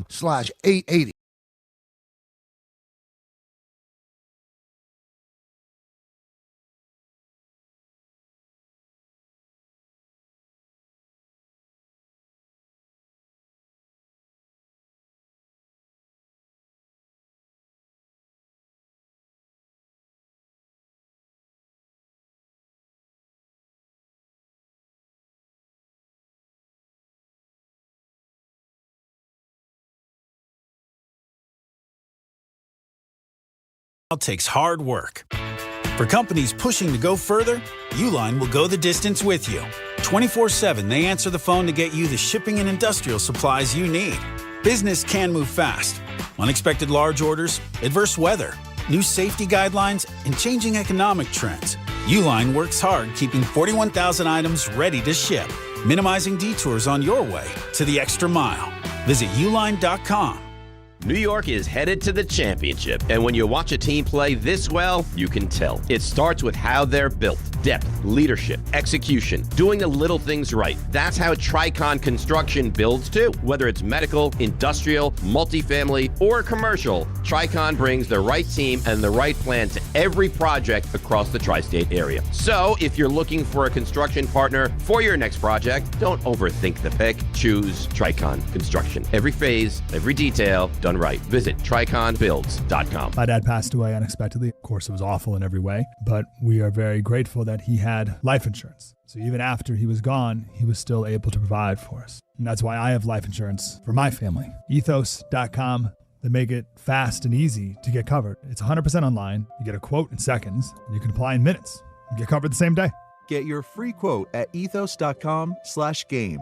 That's ethos.com/game. Paid spokesperson. Time spent on application may vary. Online health questions required. Rates may vary. Harry Douglas here to help you get in on the sweet life with Cotton Candy 5-Hour Energy. It's that classic throwback cotton candy flavor, but with 0 sugar and a 5-hour energy boost. I keep these with me so I can tackle that sweet tooth with a tasty caffeine kick and no guilty sugary aftermath. Bring on the sweetness with Cotton Candy 5-Hour Energy shots. Cotton Candy 5-Hour Energy. Available online at 5hourenergy.com or Amazon.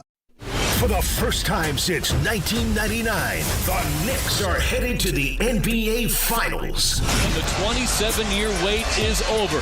They will play for the Larry O'Brien Trophy. 4 wins away from an NBA championship. This group got tighter and more accountable as the days got closer to June. Thanks to all our New York Knicks partners this season, including Wild Turkey Bourbon, Citywide Window Cleaning, DraftKings, and Total Orthopedics and Sports Medicine on ESPN New York.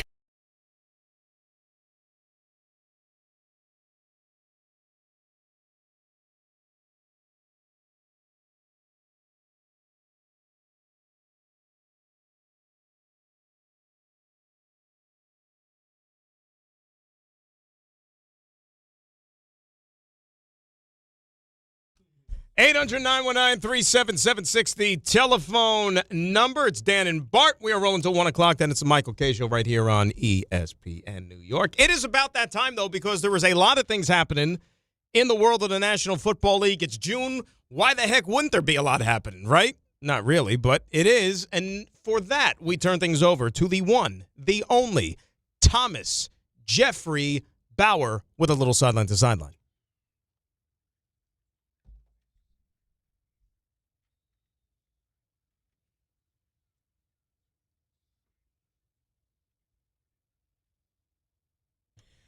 All right, gentlemen, one of the big things that happened yesterday, of course, and we talked about at the start of the show, was the Myles Garrett trade. And you might be thinking to yourselves, why the hell would the Cleveland Browns trade away their franchise player? Well, Andrew Berry spoke today to the media, and he tried to explain himself. I'll be honest, I did not have this press conference on my bingo card for this spring. I know you all have heard me say for a number of years at this point that, Myles Garrett, he's a foundational player, Hall of Fame worthy, and a homegrown talent that's been here for the decades. And our intent was to have him be a one-helmet player for his career. And that was the truth. And even to this day, when Myles's, career is over, we look forward to welcoming him back, into the organization. But there are moments, particularly in my job, where opportunities come up that quite honestly are unexpected, and they force you to stop and reevaluate and look at it and say, hey, is this something that could be, really beneficial to the team? And that was the case in this instance where, it got to a certain point where we looked at, what the trade details were. We asked ourselves, okay, do we hold here regardless of how,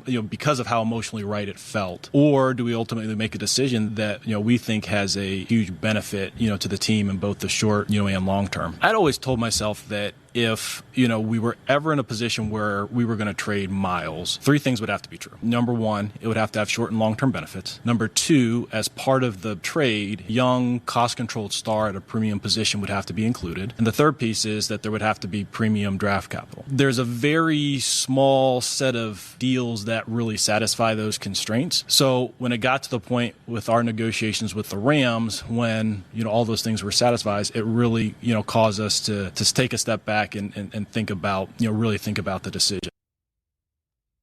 I mean, makes sense, right? Because the winning – it's like when Megatron got to the end of the contract, I said the Lions should trade him, and they didn't – everybody laughed and thought I was stupid. I was like, well, he's going to be a great player, but you're not winning with him.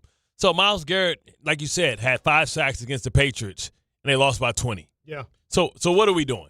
At this point, we got to get a bunch of great players. We got to regroup, and you're paying him the highest defensive player in the league, or at least he was before Michael Parsons got paid last year. So it's like if you can't win with him, you got to reset the market and get cheap and young again and start over again, right? So like you're hoping that you thought that Myles Garrett was going to be there and he was going to help you win when you signed Deshaun Watson, because you thought Deshaun Watson was going to be a generational talent. So you hooking him up with another all-star player, and you got a young core, and you're going to win and have a 5-year window. That didn't happen. So now the Browns are like, hey, if we finish last in the division this year, we got draft picks that we can use. We've drafted well for the last 2 years. Last year, you think about Fanning, you think about the defensive rookie of the year, Schlesinger or somebody like that. Carson Schlesinger. Right, you had Schlesinger. You had contributions all over the place from that draft class. So now you did a great job this year with getting Incontion. You know what I'm saying? You got good receivers and players like that. So now you got an extra first-round draft pick. Now you can try and get a quarterback. Now, this is supposed to be the quarterback draft that everybody has been waiting for in the last couple of years. You can explain to your fan base why you're losing. You don't have Myles Garrett. So now you're losing, you're fine. And now you got a draft pick. You got a young player that's in his second year going to his third year. You got control of him for 2 more years before you even have to pay him. You might want to pay him after this year so he can be happy, so he won't be tripping. But also you got to lock him in long term.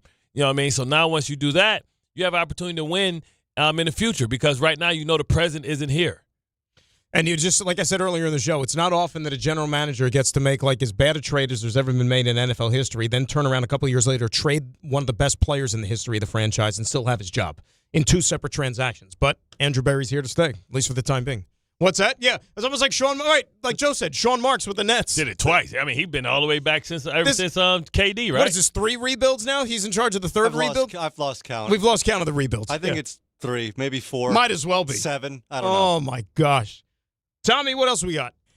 All right, I got 2 more things for you guys. So, of course, the other big trade yesterday, A.J. Brown getting traded from the Eagles to the Patriots. It's seeming like that one was in the works for quite a while. Mike Reese, NFL reporter for NFL Nation for the Patriots. How did that come to be? What I've learned about this trade, the background, Mike Vrabel, having coached A.J. Brown for 3 years in Tennessee, a big part of this in leading to the conviction to give up the first-round pick in 2028. That's a significant chip. What I've heard from players, Laura, we've talked about this for months, the possibility. They are excited. Just last night, starting running back Ramondre Stevenson telling reporters, I think this would do a lot for us. So they've been anticipating this trade.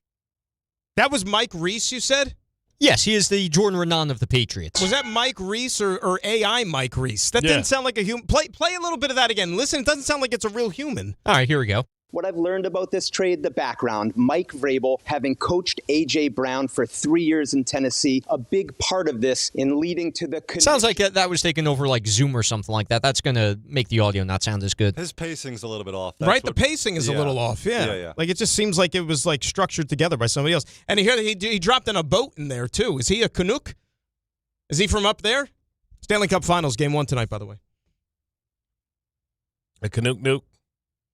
What else you got for us, Tom? All right, great stuff on that, guys. So, but listen, he should time this mess with you. I didn't even say nothing. He should. No, listen, he makes them a legitimate contender. They were in the Super Bowl last year.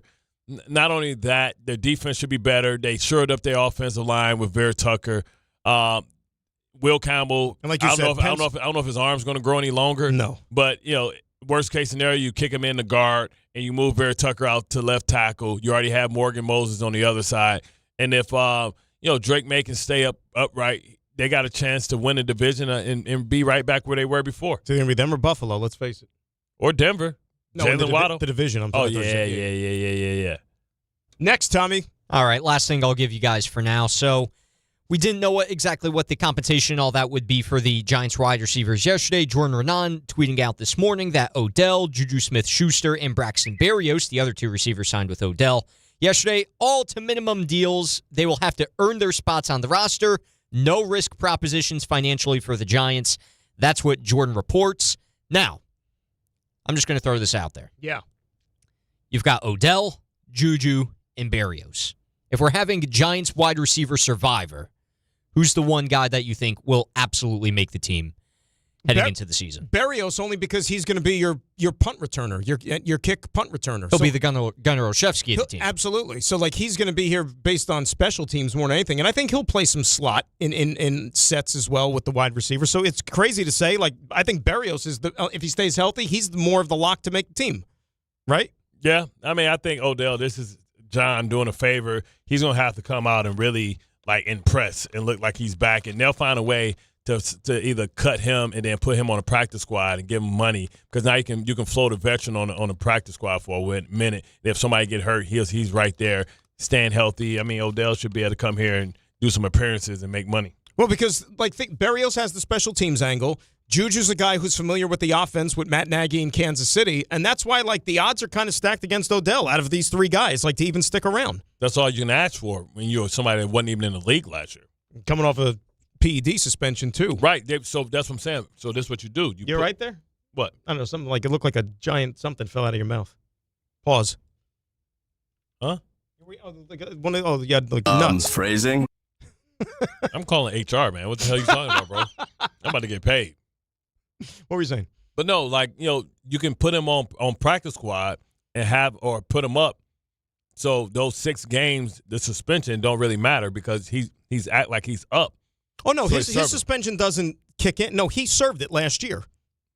So it doesn't matter. No. You can't serve it if you're not on a roster, brother.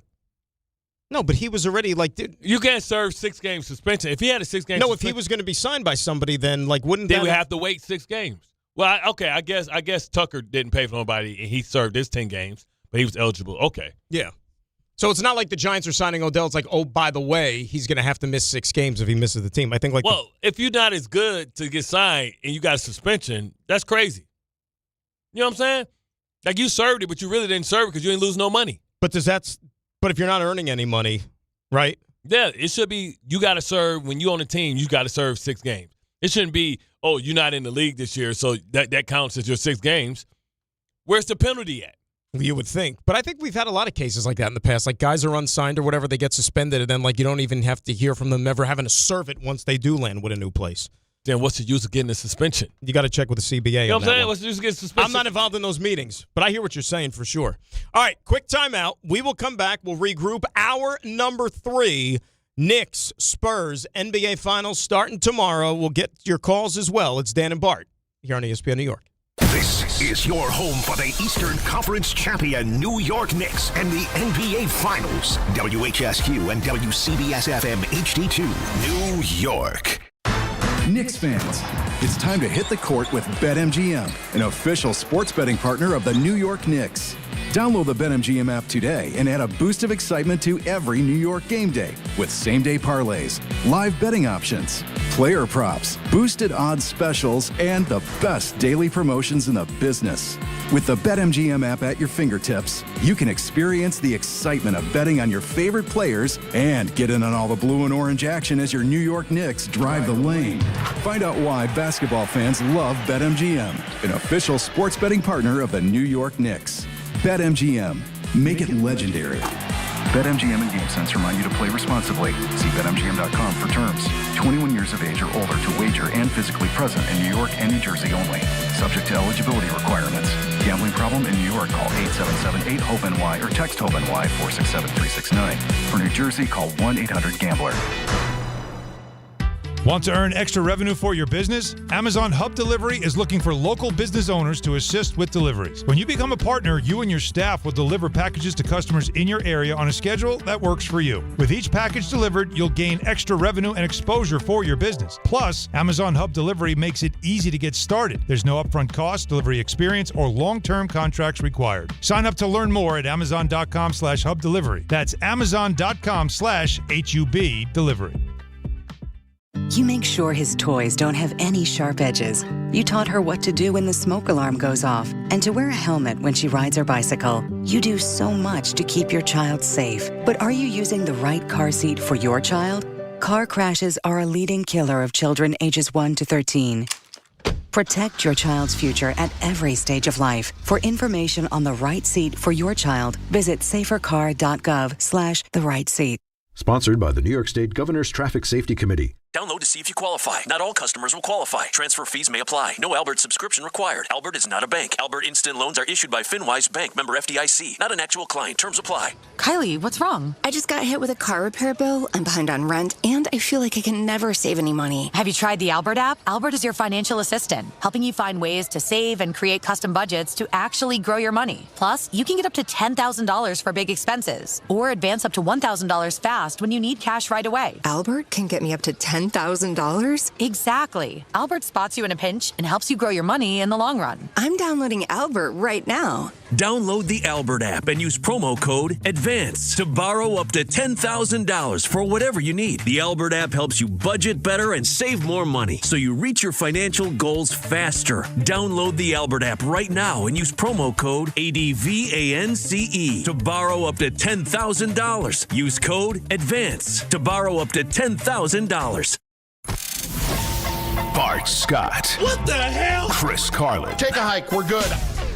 This is Bart and Carlin. Buckle your chin strap. We about to bang. On ESPN New York and streaming live on YouTube. Hour number 3. We are rolling along on this busy Tuesday, NBA Finals Eve, Media Day. Coming up this afternoon, you'll hear from a bunch of Knicks, head coach Mike Brown, and the Spurs side of things as well. As we welcome you back in here on ESPN New York, it's Dan and Bart, B and C, here on ESPN 880. But to kick off the 12 o'clock hour, and it also ties in with the New York Knicks as well.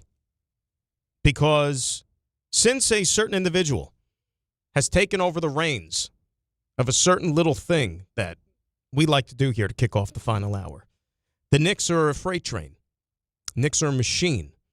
The Knicks can't be stopped. And I don't think I have to tell you people, the loyal listeners of this show and this station, as to what exactly I'm talking about, because the third hour of the show is none other than what? The Power Hour!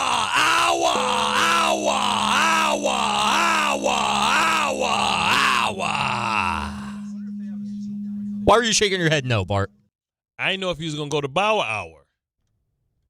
He hasn't been doing Bauer, though. He's been doing Power, right? Yeah, I feel like he goes He goes better back than and forth. puh. Here's what I'll say. Tom, give it some thought, because, again, this was still day before the game. Tomorrow, like, it has got to be, like, top-notch as top-notch can be. Well, here's the difference. The whole Bauer Hour thing is only meant to be once during each series.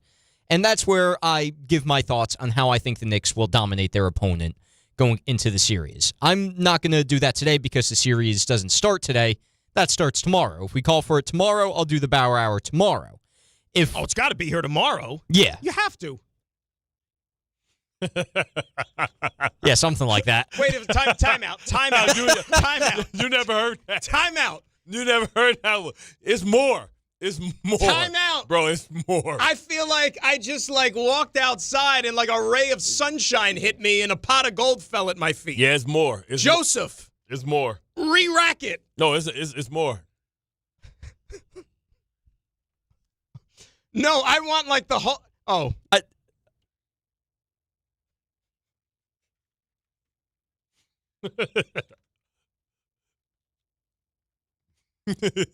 It's more.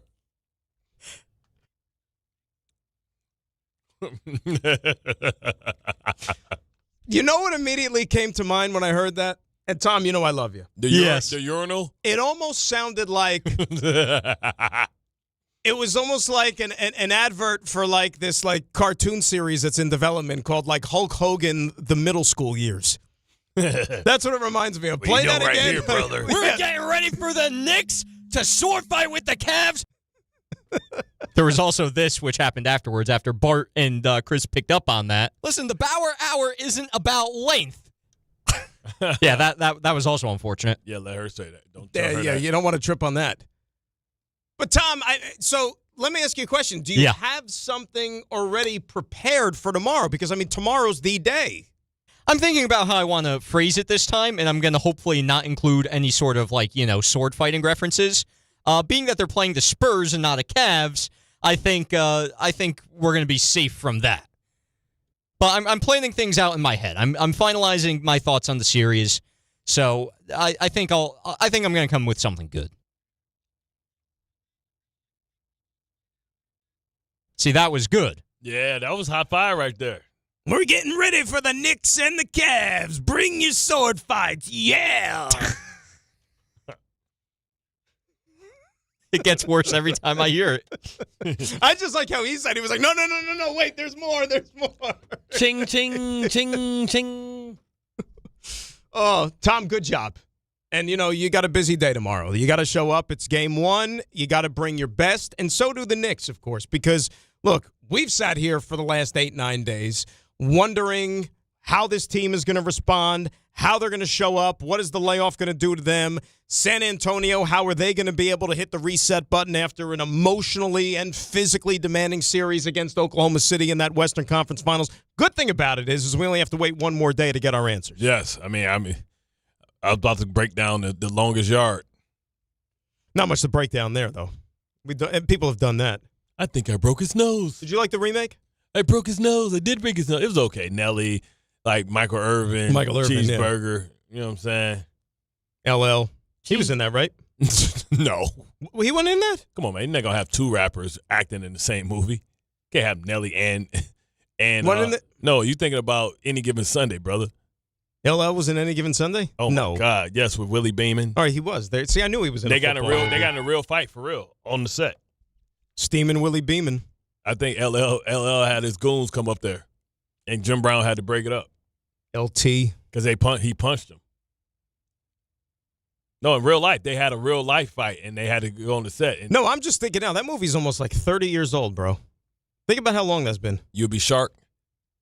See, to play a game, you need the offense and the defense. Cut his car in half. Do you know Pacino came to Hofstra and came to Jet Camp to observe Parcells while he was getting ready for that role to play the football coach? About right. Yep, 99. Use none of it. Use none of it. Exactly. 800-919-3776, the telephone number. Let's go back to the phones. Let's say hi to Hector in Queens, who was up next here talking a little Knicks. Forever. I thought Hector, where you been? Hector broke up with us. Yo, bro, Bart, I died on the vine. What do you want me to tell you? Also, I'm going to tell you, I'm a big fan of the Big Breast, all right? I'm #1 fan club over here. The Big Breast? For the $199? Phrasing? Yes, sir. Yes, sir. Especially when they teep, bro. But you got to watch out when they teep. You know what I'm saying? Yeah, that's what I'm saying, man. Church's Chicken, and it would be called Church's Chicken, too. Yes, sir. Yes, sir. I'm working up in Harlem. I'm by the famous Charles Pan Fried Chicken. I never tried it. But the Pan Fried Chicken? Get some, son. It's good, man. Yeah, man. I'm working up here. But anyways, yo, I cannot be more excited. I was 10 years old back in 1999. It broke my heart seeing that Patrick couldn't play. That's why basically we couldn't. We had a chance if he would have played. You know what I'm saying? But I'm so excited, man. The people are being nice all over the city. Most of them actually. And yo, let's go Knicks, man. Anyways, Bart and I forgot your name. It don't matter. What's your name again? Dan Google Gaga. This guy's funny. I'm messing with you. Yo, guys, thank you very much. Have a good day. See you. Hector, be good, man. Appreciate you. You said Dan Google Gaga. Google Gaga. You said earlier in the show, you brought it up, and I thought it was a good point. With fans, what's your biggest disappointment that you've experienced? Right? Biggest heartbreak. Like, if you could do a do-over, what would it be? Which one would you want? Like, what hurt? Like, what hurt the most? Now, you don't want to think in those terms that it's going to happen over the next 2 weeks. You want to right those wrongs, right? You're confident. You're hoping that you're due. Exactly. Like, it's been, 50 years? 1973. Well, close enough. And most fans, seriously, you have to be of a certain age to really appreciate it. Think about it. If you are a Knick fan, lifelong Knick fan, to even appreciate that championship in 1973, you have to be 60 years old right now. Right. Just think. Clyde is still with us, thank God. 60 years old you got to be to even have really gotten the full enjoyment from that. Right? I don't know who could enjoy it. I wasn't alive. Joe, you're not a Knicks fan. I know that. Right, and we might have talked about this before, but right now, if you had to say one worst sports moment, heartbreak that you've experienced would be what? 2004 as a Yankee fan. Oh, Red Sox. Yeah, I'd 3-0. take that one back. Yeah. Basketball related, Katie, foot in the line for sure. And that was only the second round, too. Yep. All he needed was half a size. They would have won the title that year. They were the best Yeah, team because in then Kyrie basketball. would have came back early. Harden would have got some rest. Yep. You know Wemby's like a size 20? 20. I thought he's 22. Or 22? Karl Anthony Towns is 22. You know who else is up there, too? Rudy Gobert, believe it or not. You know who's not? Like, I play with Antoine. I mean, I would just be cool with Antoine Walker. He wears like a 12. Really? He's like 6'9". That's it? He wears like a 12. Like, what, bro? What the hell is going on, man? Cheap shoe deal. Back then, yeah. It's not about the length, Tom. That's Joe. I know, but Tom said it. And Antoine has little feet. Let's say hi to Richard in Manhattan as the lines are lighting up with people talking about their sports heartbreaks here. Richard, how are you? Bart, Chris, I have the greatest poll question for you on ESPN. And let me just give you the paradigm. A great poll question is yes or no, simple, and I think you'll get 50% on both sides. Here's the question. As Knicks fans, do you take Game 7 right now? What do you guys say? To play 48 minutes for a championship? Okay, correct. Do you sign up for right that? now? Do you take that? I mean, if you're the Knicks, would you take that? that? That means one game instead of you getting losing. So, of course, who wouldn't take that? On the road. Who wouldn't take that? I think you have to. What about you, Bart? Yeah, who wouldn't take that? I mean, that means that I win one game instead of needing to win two or something like that. Yeah, I just got to win one game. Let me explain this to you guys if you don't see it. I agree with you, Bart. If you don't take it, let's say you're on the other side and say no, that means you think the Knicks can win in 6 or less. I think the odds are worse in the Knicks winning in 6 games or less than in Game 7. Now, here's my thing I'm going by. Only 55% of the home team have become as victories, including the play-in games. 55%. This last series, Oklahoma and San Antonio, it was 4-3 for the home team, which is roughly what it's been throughout the playoffs. So, I don't know. I think it's a great poll question. I think you'll get 50% on both sides. And you just got to remember, if you pick no, you say, no, I'm not going to take a chance in San Antonio Game 7. You're saying that you think the Knicks can win in 6 or less. I think that's going to be harder. Rich, I'll tell you that's my point. Rich, I'll tell you this, and thanks for the phone call. The more I think about it, I would take that 1,000%.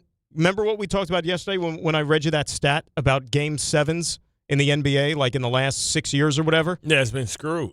The home team has a losing record. So the road team has actually fared better on the road since 2020. 9-12 is the record of the home team in Game 7s, including what happened on Saturday night in Oklahoma City. So, yeah, I would take my chances with that. Now, hopefully you can win it prior to 7, but if you gotta, you gotta. Rick in Massapequa is up next here on ESPN New York. Hello, Rick. How are you? I'll be picture happy. How about you guys? How you doing Good, today? Rick. What's going on, man?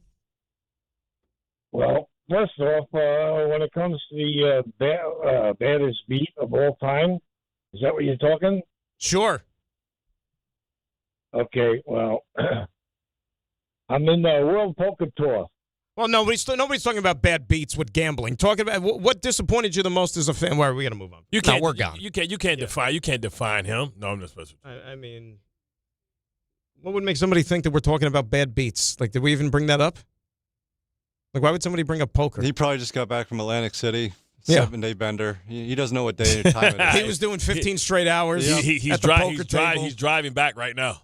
He's like, I just had that one hand. Vacuum cleaning underneath him as he's getting his 17th round of Sir, can you lift your blackjacking. feet? Sir, can you lift your feet? I got to get the ashes and the crumbs off the ground. What's the one when they went and gambled? Roseanne Barr ex-husband, he went and was digging up the cans out in the street when they was off Vegas. He played Heads or Tails. Oh, never mind. Tom Arnold? Tom Arnold. No, not Tom Arnold. Yeah. No, not Tom Arnold. Remember the guy from he's like, I'm back. And he went in with the movie with Will Smith. Remember the dad that sacrificed his life? Like, your dad was a hero. Independence Day. Yes. So remember he was in this thing with which actor are you talking about, though? No, the guys I'm back, and they had lost everything. He was his brother. He was with Chubby Chase. It was a movie with Chubby Chase. It was about gambling, and he was playing National Lampoon's Vacation. Yeah. Oh, that was like one of the worst. That was like the worst vacation. Yeah, but then he was gambling. Cousin Eddie. Yeah, he went to the. He went to they played heads or tails, rock, paper, scissors. Like when he lost all his. Oh, I know you're thinking. Right. Which hand is because it? Chevy Chase became like he was like so fixated on the thing, and he was losing all his money. And that dealer, like the little squirmy guy, yeah, changing 100. Yeah, that wasn't a good one though. Oh, but it was funny. That wasn't a good one. New York, you need to hear this. This summer, all lines lead to Champ Sports Fan Central. The soccer pop-up shop open right in the heart of the city, 125 West 33rd Street. This is the soccer destination in New York. Jerseys for every national team you ride with. USA, Mexico, Argentina, Brazil, and way more. It's all under one roof. If you want to gear up, rep your country, and feel the energy of the city, Champ Sports Fan Central Station, 125 West 33rd Street. That is where you need to be. 800-919-3776. It's funny, the World Cup stuff, even like near me, like I'm on the highway and whatnot, driving underneath those like electronic billboards. World Cup starts June 13th, MetLife Stadium. Take caution, look out. It's almost like they're trying to warn people, don't go anywhere near it. Yeah, they have a watch. The official watch area is underneath the Brooklyn Bridge. They got like a pop-up where you can watch the games. You know, they're supposed to have the thing at the Liberty place, usually the free pop-up for the games and stuff, like Liberty Park. Don't they have multiple? Yeah, I just know that one is underneath the bridge in Brooklyn. Well, we have watch parties that we're going to be doing all throughout the tri-state area. But I'm saying like where you can watch outside. You know what I mean? Like right. The big park. Remember Liberty State Park you're talking about? And they canceled it. It was supposed to be like the big Liberty State Park where they, free watch the games and hang out. And, they canceled it. Well, which is the one? It's standby. It is if the stars align. And chances are, it's probably going to. You were going to have a World Cup game June 13th at the Meadowlands, right? Saturday. That's Brazil-Morocco, right? And it's also going to be Game 5 of the NBA Finals, even though the game will be in San Antonio for Game number 5. But isn't there also one, I thought, is it the 16th, which is Game 6? There's supposed to be a World Cup. Oh, yes. Right? And you want to know who's playing in that World Cup game. Who is that, Tom? That would be France. Ooh. And guess who's also would also be in town? Well, maybe Wemby. Maybe we can get Wemby caught up in a gambling scandal, and he can't have to miss the game. Well, forget the gambling scandal. Here's what I want to happen. Yeah. I want France to lose mightily in the World Cup that night. I want the Knicks to win it all at the Garden that night. Oh, my gosh. Double loss for France. I'm just trying to see logistically the game time. So France-Senegal, 3 o'clock at MetLife Stadium. Game 6 of the NBA Finals, 8:30 at MSG. Could Wemby attend that game? That'd be great. That would be great. But the answer is no, of course. But imagine they could fly him in and out. Well, they're not going to fly him in and out. Not in the NBA Finals. Do you know how much crap he would get for that? Like they'd rip him nationally. Is there a big enough helicopter for him? No, it's not a big enough helicopter. I don't think there is. But think about that. If you are leaving the soccer game, rush hour, trying to get back to New York, and then you have all these people filtering into the city, maybe trying to go to the game or a watch party or just trying to get home from work or whatever it is, that is going to be a transit nightmare. That's a day you work from home. Listen, I know that, like, once we hear that the public transportation, all that stuff, great, man, you can't do nothing. Like, get a helicopter. This is when they need to test out the little drone taxis. Tom, what did you say they're going to do? Well, I was saying, you know how NJ Transit's kind of, catering to the World Cup fans instead of their everyday customers. Right.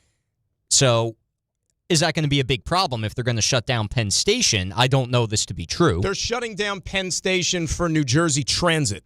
They're shutting down that because they're going to focus on getting people to the World Cup. Right. If the Knicks are playing that night, is that going to be a huge problem? Well, because the Knicks are the only thing relevant. Like, that's more relevant to me, at least, compared to the World Cup. Well, it is to you, but Tom, like globally, like it dwarfs it. Okay, Like, well, listen, go take the path. With all due respect, I already hate them shutting down everything for the World Cup anyway, so I'm just anti all that. Joe just said take the path, but here's the problem. That's what they're going to encourage people to do. They're going to shovel everybody to the path. So, like, if you are just going to work, you're doing, your 9 to 5, everybody's going to be taking the path. You're not going to be able to, like, breathe on the path. I know nothing about. I take no public transportation. I have no idea what the hell y'all We might as well be speaking Greek or French or whatever to this dude because they don't deal with that stuff. Français.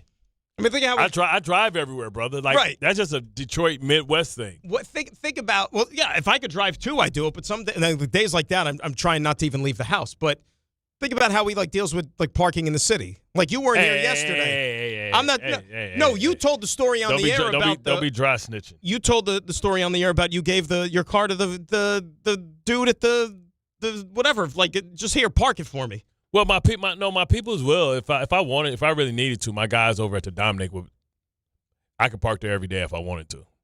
Those my peoples. They hold me down. He had to park like 14 blocks away because of the parade.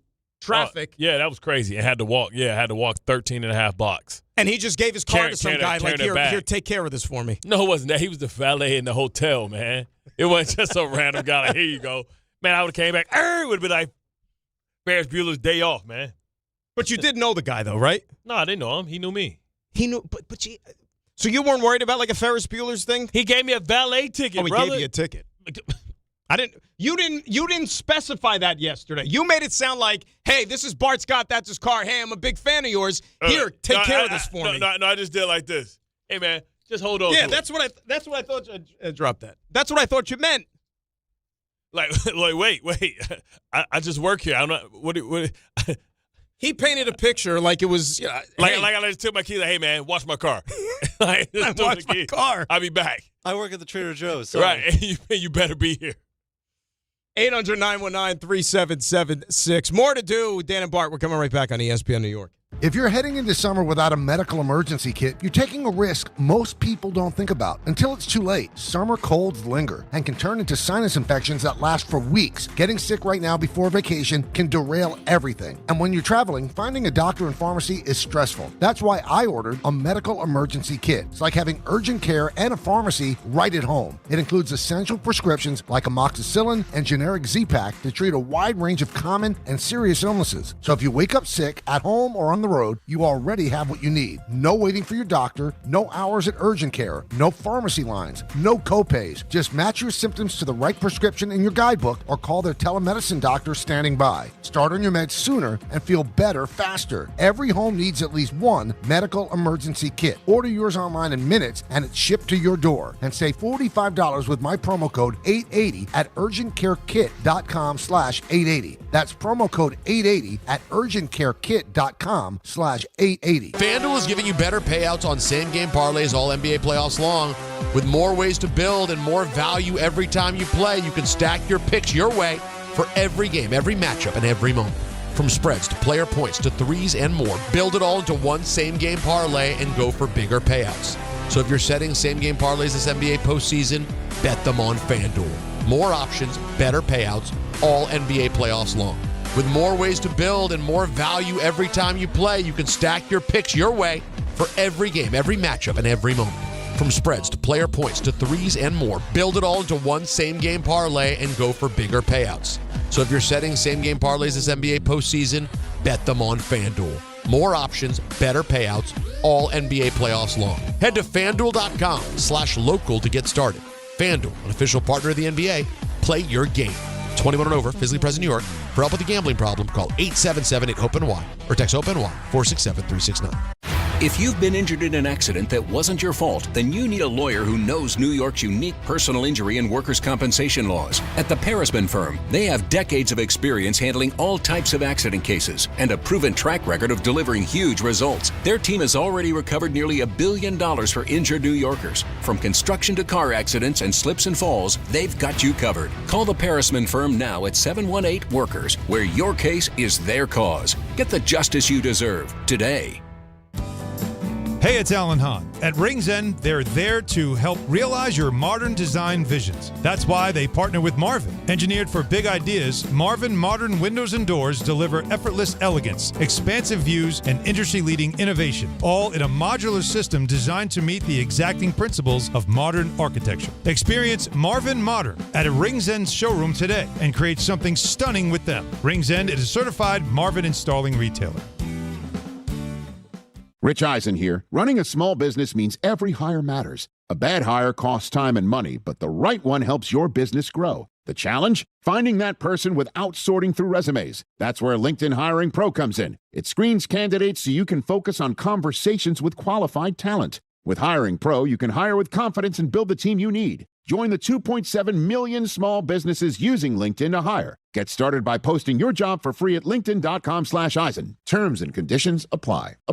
Evan Cohen here. In life, as in sports, the pros make it look easy. That's why pro golfers like Jason Day, Ben Griffin, and Patton Kazire trust the pros in lawn care. True Green. They have the experience and expertise to give you a lawn worthy of the PGA Tour. And since True Green does the work for you, you get more free time, or more tee times. So stop stressing over your lawn and start loving it. Sign up now at TrueGreen.com because nobody makes it easier to get a golf course quality lawn than True Green, the official lawn care treatment provider of the PGA Tour.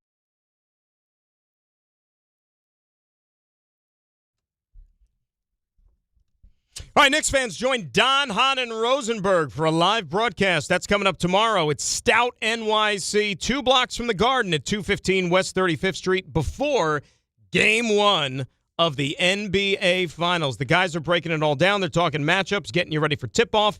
Don, Hahn, and Rosenberg, DHR to you, live tomorrow. It's Stout NYC. It is all starting at 3 p.m. Bart and Carlin, Dan and Bart with you here on this Tuesday. Game 1 of the finals tomorrow, Knicks and the San Antonio Spurs. Before we get back to the phone calls, Jets are having their OTAs today, at least the open to the public media, not open to the public, but open to the media. Aaron Glenn spoke within the last hour, and I guess no news is good news and is basically no news. So, superpower. I'm the superpower. For the power hour. Last week, he let you know that Kenyon Sadiq was undergoing the surgery, but he'll be ready to go for training camp. But what's up with that, though, brother? The hernia? All them damn muscles, man. Stretch. Look like a damn action figure. Well, he's going to have to play like an action figure during the regular season because they need his production, man. I want to see how this makes Mason Taylor. Competition brings out the best in everybody, right? You can't be young and have potential when they got another dude that's young and got potential, and they took him in the first round. So he's staying and probably going to get a second contract, knowing that now Mason Taylor has to know you got 3 years to try and make a name for yourself to go get paid by somebody. I think, everybody points at the wide receivers and the guys that they brought in. Remember Omar Cooper, for example, that they drafted, and you feel good about, the guys now that are opposite Garrett Wilson, at least to be able to attract some of the attention away. I think these tight ends are going to be put to use in a big way in this offense. You're going to see a lot of 12. You're going to you might even see a lot of 13 or a decent amount because don't forget about Ruck. He could be valuable in the run game. He also, they paid him. And they paid him, and they gave him an extension. You know that he's going to be put to use here. We know he's a core guy on special teams, but, Ruck is a guy who I thought last year probably had his best season when it came to the hands and getting into the pass game. I mean, you can't evaluate him because you had a quarterback. Right. You could say the same thing about all these guys, right? Think about it. And even Mason Taylor to a certain degree last year. What's up with these tight ends coming in and not being healthy from the rip? Good question. It's valuable time and chemistry that he's missing. Training camp, that's something totally different because then they're going to work him in slowly at training camp. You're going to be behind. But you hear that all the time, too. When teams, bring on a player, in this case, they draft a player, and they say, oh, well, we knew about it. It was well, then why didn't we get it taken care of, right? Even if it's a month, that still gives you a month in terms of getting a head start on the recovery, no? Just think if it was a month, he would be ready for OTAs. Right, and they still got mandatory minicamp, which is 2 weeks away. So those, I mean, you're already talking about what, installs and all that stuff? Yeah, mental reps, but he's not getting the physical reps where he's being corrected and going against people and getting used to the speed of the game, practice, tempo, situations, touch, feel with your quarterback. That's all important stuff, especially for a young dude.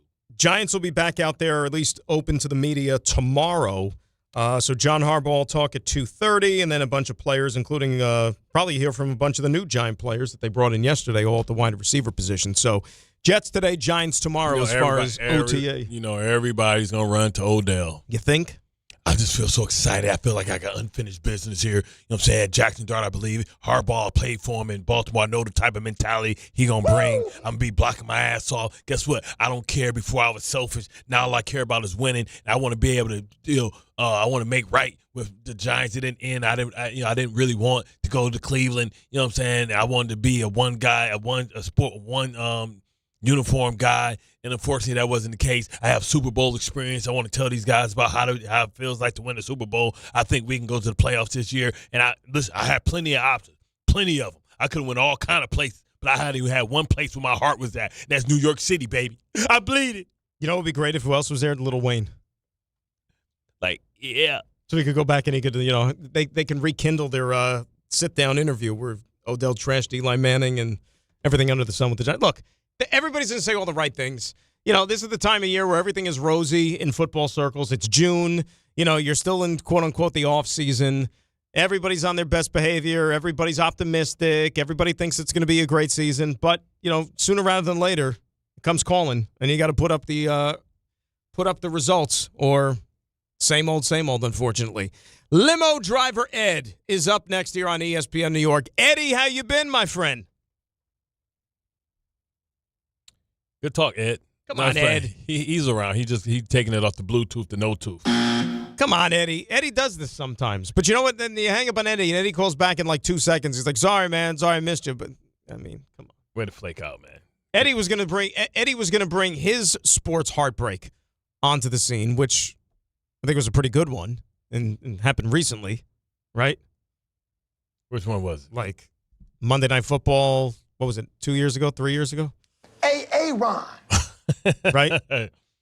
Yeah, that broke my heart. That mean I had to work at 4 o'clock, 9 o'clock, Monday Night Football, Sunday Night Football, Tuesday Night Football, getting our ass kicked. I had to stay up all night and then go to work in the morning to be back and pick it back on air. Oh, that's why they just got that's why they just have no primetime games. Payback for 2 years, because they believed when he came from the comeback, they was like, nah, he still gave us a bunch of games. Like, nope, they still. And remember that second year, the majority of all those games was all like in the first half of the season. Yeah. They front-loaded it all because, like, God forbid if something goes wrong, we don't want to have them playing in prime time second half of the season. And meaningful games. Like we try to get the ratings up, and it's like Jets versus Kansas City. And they got flexed out of the game, too. Ass whooping. The second year, they were supposed to play the Colts in a primetime game, and that game got flexed to like 1 o'clock, and they blew that game, too. They told him to play on Remember Friday. that? Anthony Richardson brought him from behind. Yeah. Picked that big throw on the right sideline. Oh. You know who scored a touchdown in that game? Yeah, he looked like you can't tell the difference between Anthony Richardson and Sadiq right now. I know. That's how jacked he is. You better get ready for that position change. I think remember he said he was an alien. I think Adonai Mitchell. He say not a smart one. Adonai Mitchell balled out that day, too, I think, for Indianapolis. Yeah, but who didn't? Thanks a lot, jerk. Derek and Hillside, our good buddy, up next here on ESPN New York. D, how are you? What's going on, my guys? Top of the afternoon, I should say. Yeah. Yo, Bart, you wanted to talk about it yesterday, so I'm bringing it up today so we have some more time to talk about it. That Jay-Z freestyle was crazy, bro. Yeah. Like, it was so juicy. He was talking about. Not bad, breaking it down. A lot of the accusations and stuff. But it was crazy. Other than that NFL always, I feel like the NFL, like y'all was talking about before, the NFL and NBA always do this around like the finals and the Super Bowl, like big trades and stuff. Because you was right, that Luka trade happened around like January, around the Super Bowl last year. Yeah, it was like Super Bowl week. This is the NFL way. Yeah, this is like the NFL way of getting back in the NBA in the way. But that trade is crazy. Myles Garrett to the Rams. I was just talking to my cousin. I don't know how you might feel about this, both of y'all. But if Aaron Donald decides to wake up one day and just like, y'all want to play. But they don't need him.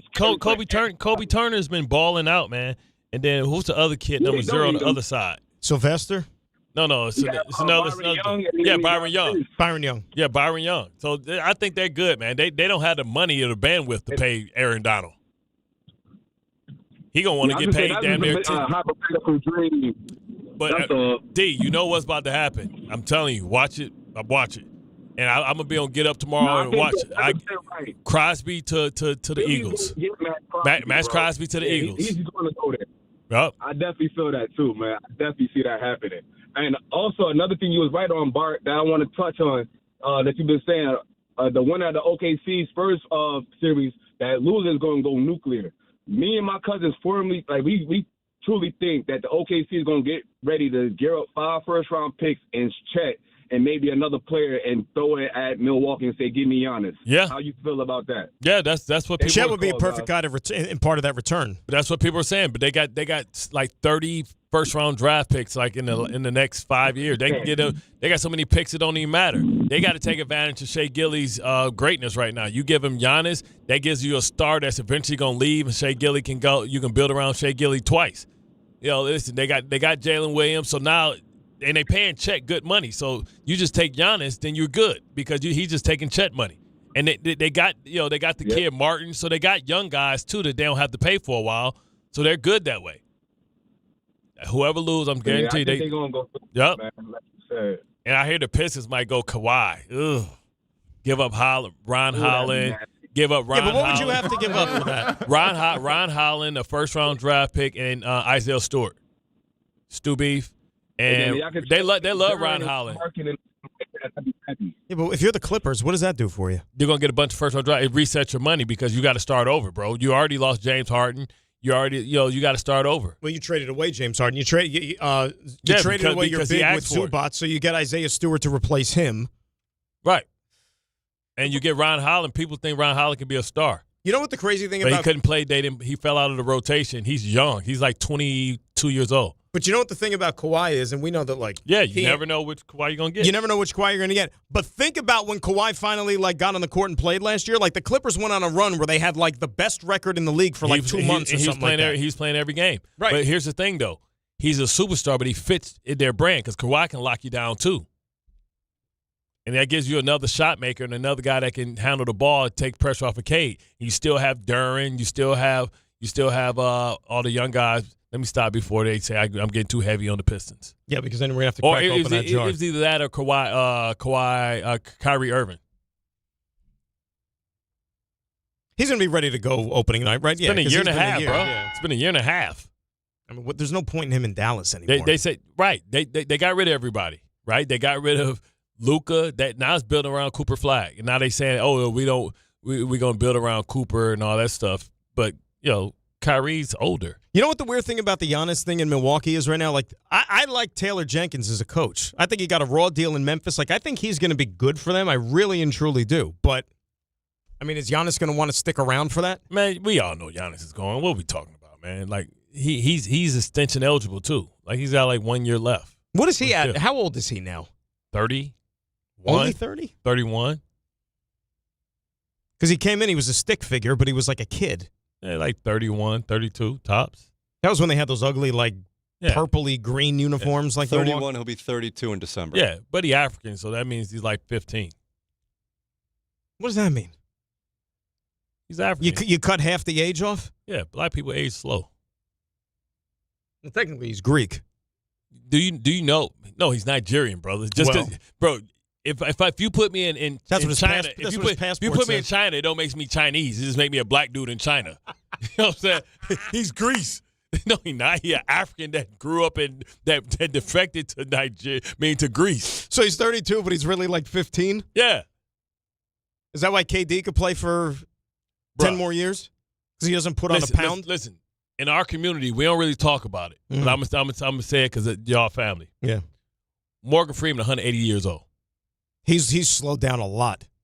He's 180 years old. Bro, he's slowed down a lot. Bro, his first movie, Glory, in the 80s, he was 45. Dude, he was on, do you remember a show called for real, bro. See, you laughing. No, he's old. Leo, you laughing. look up how old Morgan Freeman was when he did Glory. Morgan Freeman. Glory was his first movie with Denzel Washington when they were supposed to be like the Black Cavalry, this black unit. During the Civil War. He was like 45 years old. Just celebrated a birthday yesterday. Yeah, 90. He 190. He's 89 years old. 189 years old. See? This sounds like Coming to America right now. He's 189. Joe Louis was 187 years old when they fought. Morgan Freeman, 189 years old, brother. You remember a show called The Electric Company? That was like on PBS or whatever, like with Sesame Street or whatever. No, yeah, Morgan Freeman was on that in like the 70s. Him and Gordon was balling out. In the 70s. You remember Gordon? From Sesame Street. Yes. Bald dude. Yeah, he was with Mustache. him. He was with him. Gordon raised you. You know how many people that Gordon raised? A lot of people. That show not even on anymore, is it? Yeah, I think Trump cut funding, but oh, that's right, PBS. They were paying those dudes. Talking about our kids. How much you think those? But that's why our kids can't read or write.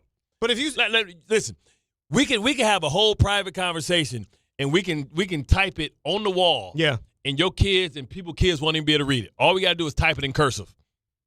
You know, kids don't write cursive, can't read cursive.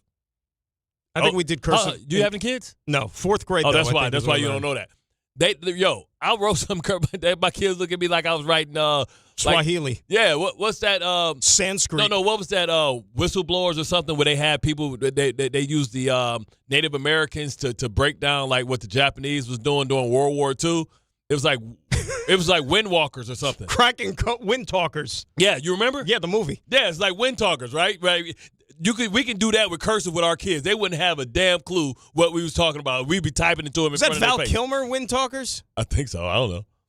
Is that might have been? Listen, Joe Leo still trying to figure out how old Morgan Freeman was in Glory. He had spelled Glory with an A, Glory with a Y. Glory was like 88, 89. So it's like 12. So it was like 35 years ago. Yeah, it's when Denzel got beat with they whipped him. With he got beat, and he just looked and he spit. He won an award for that. And he cried. Yeah. No, he didn't. Yes, he did. Man, what? Best supporting? Yeah, he did. Because he didn't win an Oscar to Training Day till he played somebody bad. He won Best Supporting for that. It's like, man, now you acting. Like, hold up. I played Malcolm X. I played all these positive black people. I played one negative black person. I win an Oscar. Ferris Bueller was the general. Remember? Yeah. He was the leader of the troop. Yeah. Joe Leo, you look like you struck, bro. Just take my word for it. He's 45 years old. Dude, we watch Glory in social studies. This is all you have to do, Joe Leo. You know he's 89 years old. See when Glory was made, and then subtract. You working too hard. I was seeing what his first film credit was. That's why I've been scrolling what for was years. I still haven't gotten back to the IMDb page. He's got like 7,000 different things here. Right, bro. You know how many movies he done played in? You getting his voiceover work from the History Channel, like the Bird Week. I'm telling you, man, my favorite one is Lean on Me still. There was so much funny, quotable stuff in that movie. They used to call me Batman, now you call me Crazy Joe. Caught in the Middle, 1970 was his first film credit. Oh, my gosh. I never heard of that. But Joe, that's not what we asked. We asked how old was he when he did Glory. Well, if what did you say? He just turned 89? 89. What year did Glory come 26, 30, 89 minus 38. So he was like 50 probably in Glory. Right. He was supposed to play came out in 89. All right, so there you go. He was like 50. There you go. And that's exactly what I said. So we did all this exercise. You try to find his movie credits. We went on to 3 movies after that. So that means he was mid-50s for Shawshank. Because Shawshank was 94. Listen, when a black man cheeks start creasing and he get in the forehead, he at least 65. You like add years to him. That's what I like about him. You know how long that take for that sun to break down that melanin? That melanin be blocking that sun for years. Then finally it was just like, man, forget it. 800-919-3776. Dan and Bart on an entertaining Tuesday here on ESPN New York. Partner with Amazon Hub Delivery to earn extra revenue for your business with your business. Assist with local Amazon deliveries and get paid for each package you deliver. When you become a partner, you and your staff will deliver packages to customers in your area on a schedule that works for you. You'll gain extra revenue, increase exposure for your business, and connect with your neighbors. Plus, it's easy to get started with no delivery experience, long-term contracts, or startup costs required. If you're interested in learning more, visit Amazon.com/Hub Delivery. That's Amazon.com/HUB Delivery.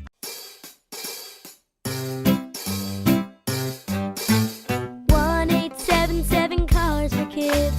KARS Cars for Kids. 1-877 Cars for Kids. Donate your car today. 1-877 Cars for Kids. KARS Cars for Kids. Donate your car today. Ready to get rid of that old car? Donate it to Cars for Kids. Call 877-CARS4KIDS to speak to a friendly live agent. Donation is super easy, and your car can be picked up as soon as tomorrow. Go to cars4kids.org now or call 877-CARS4KIDS to donate your car today. 1-877-Cars for Kids. K-A-R-S, Cars for Kids. 1-877-Cars for Kids. Did you know you can donate real estate too? Go to carsforkids.org. That's cars with a K. It's summertime, so why are you still living with pain? If you're dealing with neck pain, back pain, joint pain, or nerve pain, don't wait any longer. Call Dr. Jay Shaw at Sandwell Pain. He's Ivy League trained, double board certified, no surgery, no long recovery, no relying on pain medication. Just non-surgical image-guided treatments that help you get your life back. With offices in Woodbridge, Livingston, and Inglewood, and most major insurances are accepted. Help is close. Go to SandwellPain.com. Feel better this summer, not someday. Hey, it's Rich Eisen for Pella Windows and Doors. Sometimes teams take a timeout to regroup and call the right play. When it comes to your home, Pella Windows and Doors always has the winning game plan. They're not just window and door experts. They're experts at taking care of you and your home. At Pella, they find the products that meet your needs and their experts install them. They do it every day, and that's why your neighbors trust them. Discover why Pella is a trusted choice for homeowners everywhere. Visit Pella.com/Eisen today. That's Pella.com/Eisen. Switching to Progressive is a game-winning call. And that reminds us of other game-winning calls in the history of sports. So it was the fourth quarter and we're down by 5. Sweat pouring down my face. Suddenly it hit me. If only I could wrap part of the towel around my forehead. And that's how I became the first basketball player to wear a headband. Okay, not really a game-winning call, but it was a good call. You can make one too. Switch to Progressive and you could save hundreds. Progressive Casualty Insurance Company and affiliates, not available in all states. You live for this. The wins, the losses, the slam dunks, and the buzzer beaters. The dream that this is your team's year. Hope, it's what keeps you coming back. So you represent with anticipation and with pride. Because when everything's on the line, your support means everything. That's why the NBA Store is here to support you. Check out the largest selection of official NBA gear at NBAstore.com. A Fanatics experience. Go New York, go New York, go! Go New York, go New York, go! Say go New York, go New York, go! Go New York, go New York, go! Well, just like that, look who's back in the mix. Straight out of New York City, it's the Red Hot Knicks, and nothing's gonna stop us from hanging a banner. Not the Hawks. Do you remember this at all? Like, because you were in Detroit and stuff like that. Like, when this was a thing in the 90s, like, do you remember this? Did this reach New York reach Detroit? Go New York, go New York, go, and all that stuff? What do you think? Well, I don't know. This was before the internet. What is this, dial-up AOL? It was, like 94? That was big during 94. You remember, what was that, Menace to Society? Man, this gets no play in my ride. Stacy. Going back to Africa. Gets no play in my ride. Throw that tape right out the car. Real quick, I wanted to mention the baseball before we say goodbye. Mets last night lose a tough one in Seattle. They fall in 10 to the Mariners. Winning streak done. Bats just didn't show up. They had 2 hits. They were both home runs, but they were solo jobs. They lose 3-2 and 10, but the pitching was pretty good. They had won 4 in a row, right? Had won 4 in a row. Weaver was doing his thing. The pen was fine yesterday. The pitching was fine. Manaea was the bulk guy yesterday. He looks good again. What did he do, 5 innings? Did about 5 innings last night as Austin Warren was the opener. So maybe you get him back on track, but the offense is terrible. This is the first time. The offense is terrible. It's the first time they had a winning month, though. They had a winning month in May. See if they could get back out on the horse again tonight and get a split in the series and then maybe go for the series win tomorrow before they go down to San Diego. It looks like Tong is going to be the bulk guy tonight, probably out of the bullpen because they got to use an opener situation again. But the bat's got to come alive. And that Seattle pitching staff is really, really, really good. And that's why when they had that 2-1 lead in the late innings last night, you're like, damn, they're going to be able to sneak one out. They just couldn't do it, though. But see if they can get it tonight. Yanks back at it. They are home for the Cleveland Guardians in a matchup between a couple of teams, obviously, that are off to real, real good starts this season. Cam Schlittler going to get the ball tonight for the Bombers against the Cleveland Guardians. And look, the Yankees, we know the deal. They play American League Central teams. They dominate them. That's just what it is. So I wouldn't expect anything different here over the next few days in the Bronx. Yanks should have a good series here against the Cleveland Guardians. And as I said a little bit earlier, Stanley Cup Finals, game number 1 tonight. It'll be in Carolina between the Canes and the Golden Knights of Vegas. Vegas been in existence 9 years. I think this is already their 3rd trip to the Stanley Cup Finals. You believe that? The Canes a comedy? Canes a comedy. First time Carolina's been in the Stanley Cup Finals since 2006, which was the last time they won it, actually. You got to feel, you got to pick for this series, one way or the other, Vegas or Carolina? I think Vegas, man. Vegas has been a dynasty, man. Like Vegas, if the football team ever get, just imagine what you can do with Vegas if we get fights back going. Fights has been real whack. It's been all over the place. Everybody been going to Dallas. People been coming out to, some people come out to the Garden. If they ever get it lit, just think you can go to Vegas. Vegas is dying right now. Vegas, a lot of tourism is down in Vegas. So if they can get, like, you can come see a fight on Saturday, see a game, see a football game on Sunday, and the product is good, or Monday Night Football, or, like, you know, eventually if they get a basketball team there, you can kind of go there Friday, see a basketball game, Saturday, see a boxing match, Sunday, see a football game, and still get out and go party and go to the clubs and go to the MGM Grand, the Cosmopolitan pool party, and rock out. Well, think and maybe about win it. some money. In a couple of years too, they're going to have the baseball team. The A's are going to be there in a couple of years. They're built. They're ready. The stadium's already going up. Yeah. So they're getting a baseball stadium. They got football. They got hockey. They sell out every freaking game with the hockey. I mean, I don't know if the NBA will ever show up there. Vegas ain't been lit since Usher left. How long's he been gone from there? Like 2 years. Like he had the residency there where he was feeding girls the strawberry, the cherries, and everybody was getting messed up. Jay, what you think about that? When you say Jigga coming up, huh? When you say they were getting messed up, how? Because he had like, he was lacing the cherries. No. Even Keke Palmer, he was putting them in their mouth, and their boyfriend was like, "Yo, oh, yeah." I thought you meant Keke Palmer got it done, and I think him and her baby daddy broke up just because of the cherries. Listen, I don't know if I don't know if I'd be sitting there letting the dude put cherries in my mouth, and he been out there like around Mexico. Keke Palmer, the comedian. See, that went over his head. You know what I'm saying? You see me, Jay? That went over his head. Like he been out, like Usher out there, and we know that he got a script. And you letting them put, let them put cherry juice in your mouth. You crazy as hell. Go mess around, and get a bum bump on your lip. This is phrasing probably. What did Jacob say? Tell Jacob to pop on the mic. I had no idea what the conversation was. All I heard was cherries, and then I put 2 and 2 together. Oh, Usher concert. Yes, Usher concert in Vegas. I said Vegas ain't been lit since Usher been there, but I don't know if I'm a woman. I'm going to let a dude that we know is on medication put a cherry in my mouth. Anything, he can have a cup. Okay. Usher's been known to, well, they said that he had that one case, it was alleged. Yeah, he had the alleged case like Michael Vick. Right. Around Mexico, going to get a script. And now you going to let this dude put something in your mouth that his fingers are touching? Hell no. Phrasing? Might as well just talk to a bum on the corner. Right, might as well just go let a bum wipe your face. Well, so same difference. Well, who's that comedian? He was like Kevin like, Hart. Yeah, Kevin Hart. Like the bum touch your lip. He's like, oh, I got a bum bump coming. Did you watch the Kevin Hart roast on Netflix? Yeah, it was all right. I thought it was funny. No, why was it so long? Dude, it was almost like 3 hours. Yeah, it was crazy. It's like as long as a football game. Listen, Tom Brady looked like his face about to go reverse. Dude. He pulling his skin back too high. He's got to chill with that stuff. Like, bro, eat a calorie. Eat some fried food or something. Have you seen him? His face so tight like he had a facelift, man. The funniest thing is when they show his headshots from like 25 years ago when he came into the league and how he looks now. Every picture was different though. That's crazy. Like 1 year to the next, even before he went on the TB12 stuff, he was looking different. No, it's bad. That's what happens when your wife a supermodel. You get access to too many things. Right. All those shots and injections and procedures. His forehead muscles ain't moved in 20 years. He got permanent Botox. Oh, how you get a Botox implant? His bank account's moving, I can tell you that. I mean, every other day it seems like he's joining up with something, and this spokesman, ambassador, that. That's why Russell Wilson took the CBS gig. He hoping to be the next Tom Brady, get that Tony Romo money.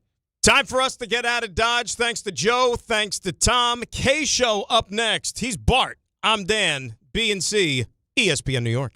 The Knicks. This is a team that is very talented and is playing its absolute highest level of basketball. The Spurs. The Knicks have been completely unstoppable. The NBA Finals. They will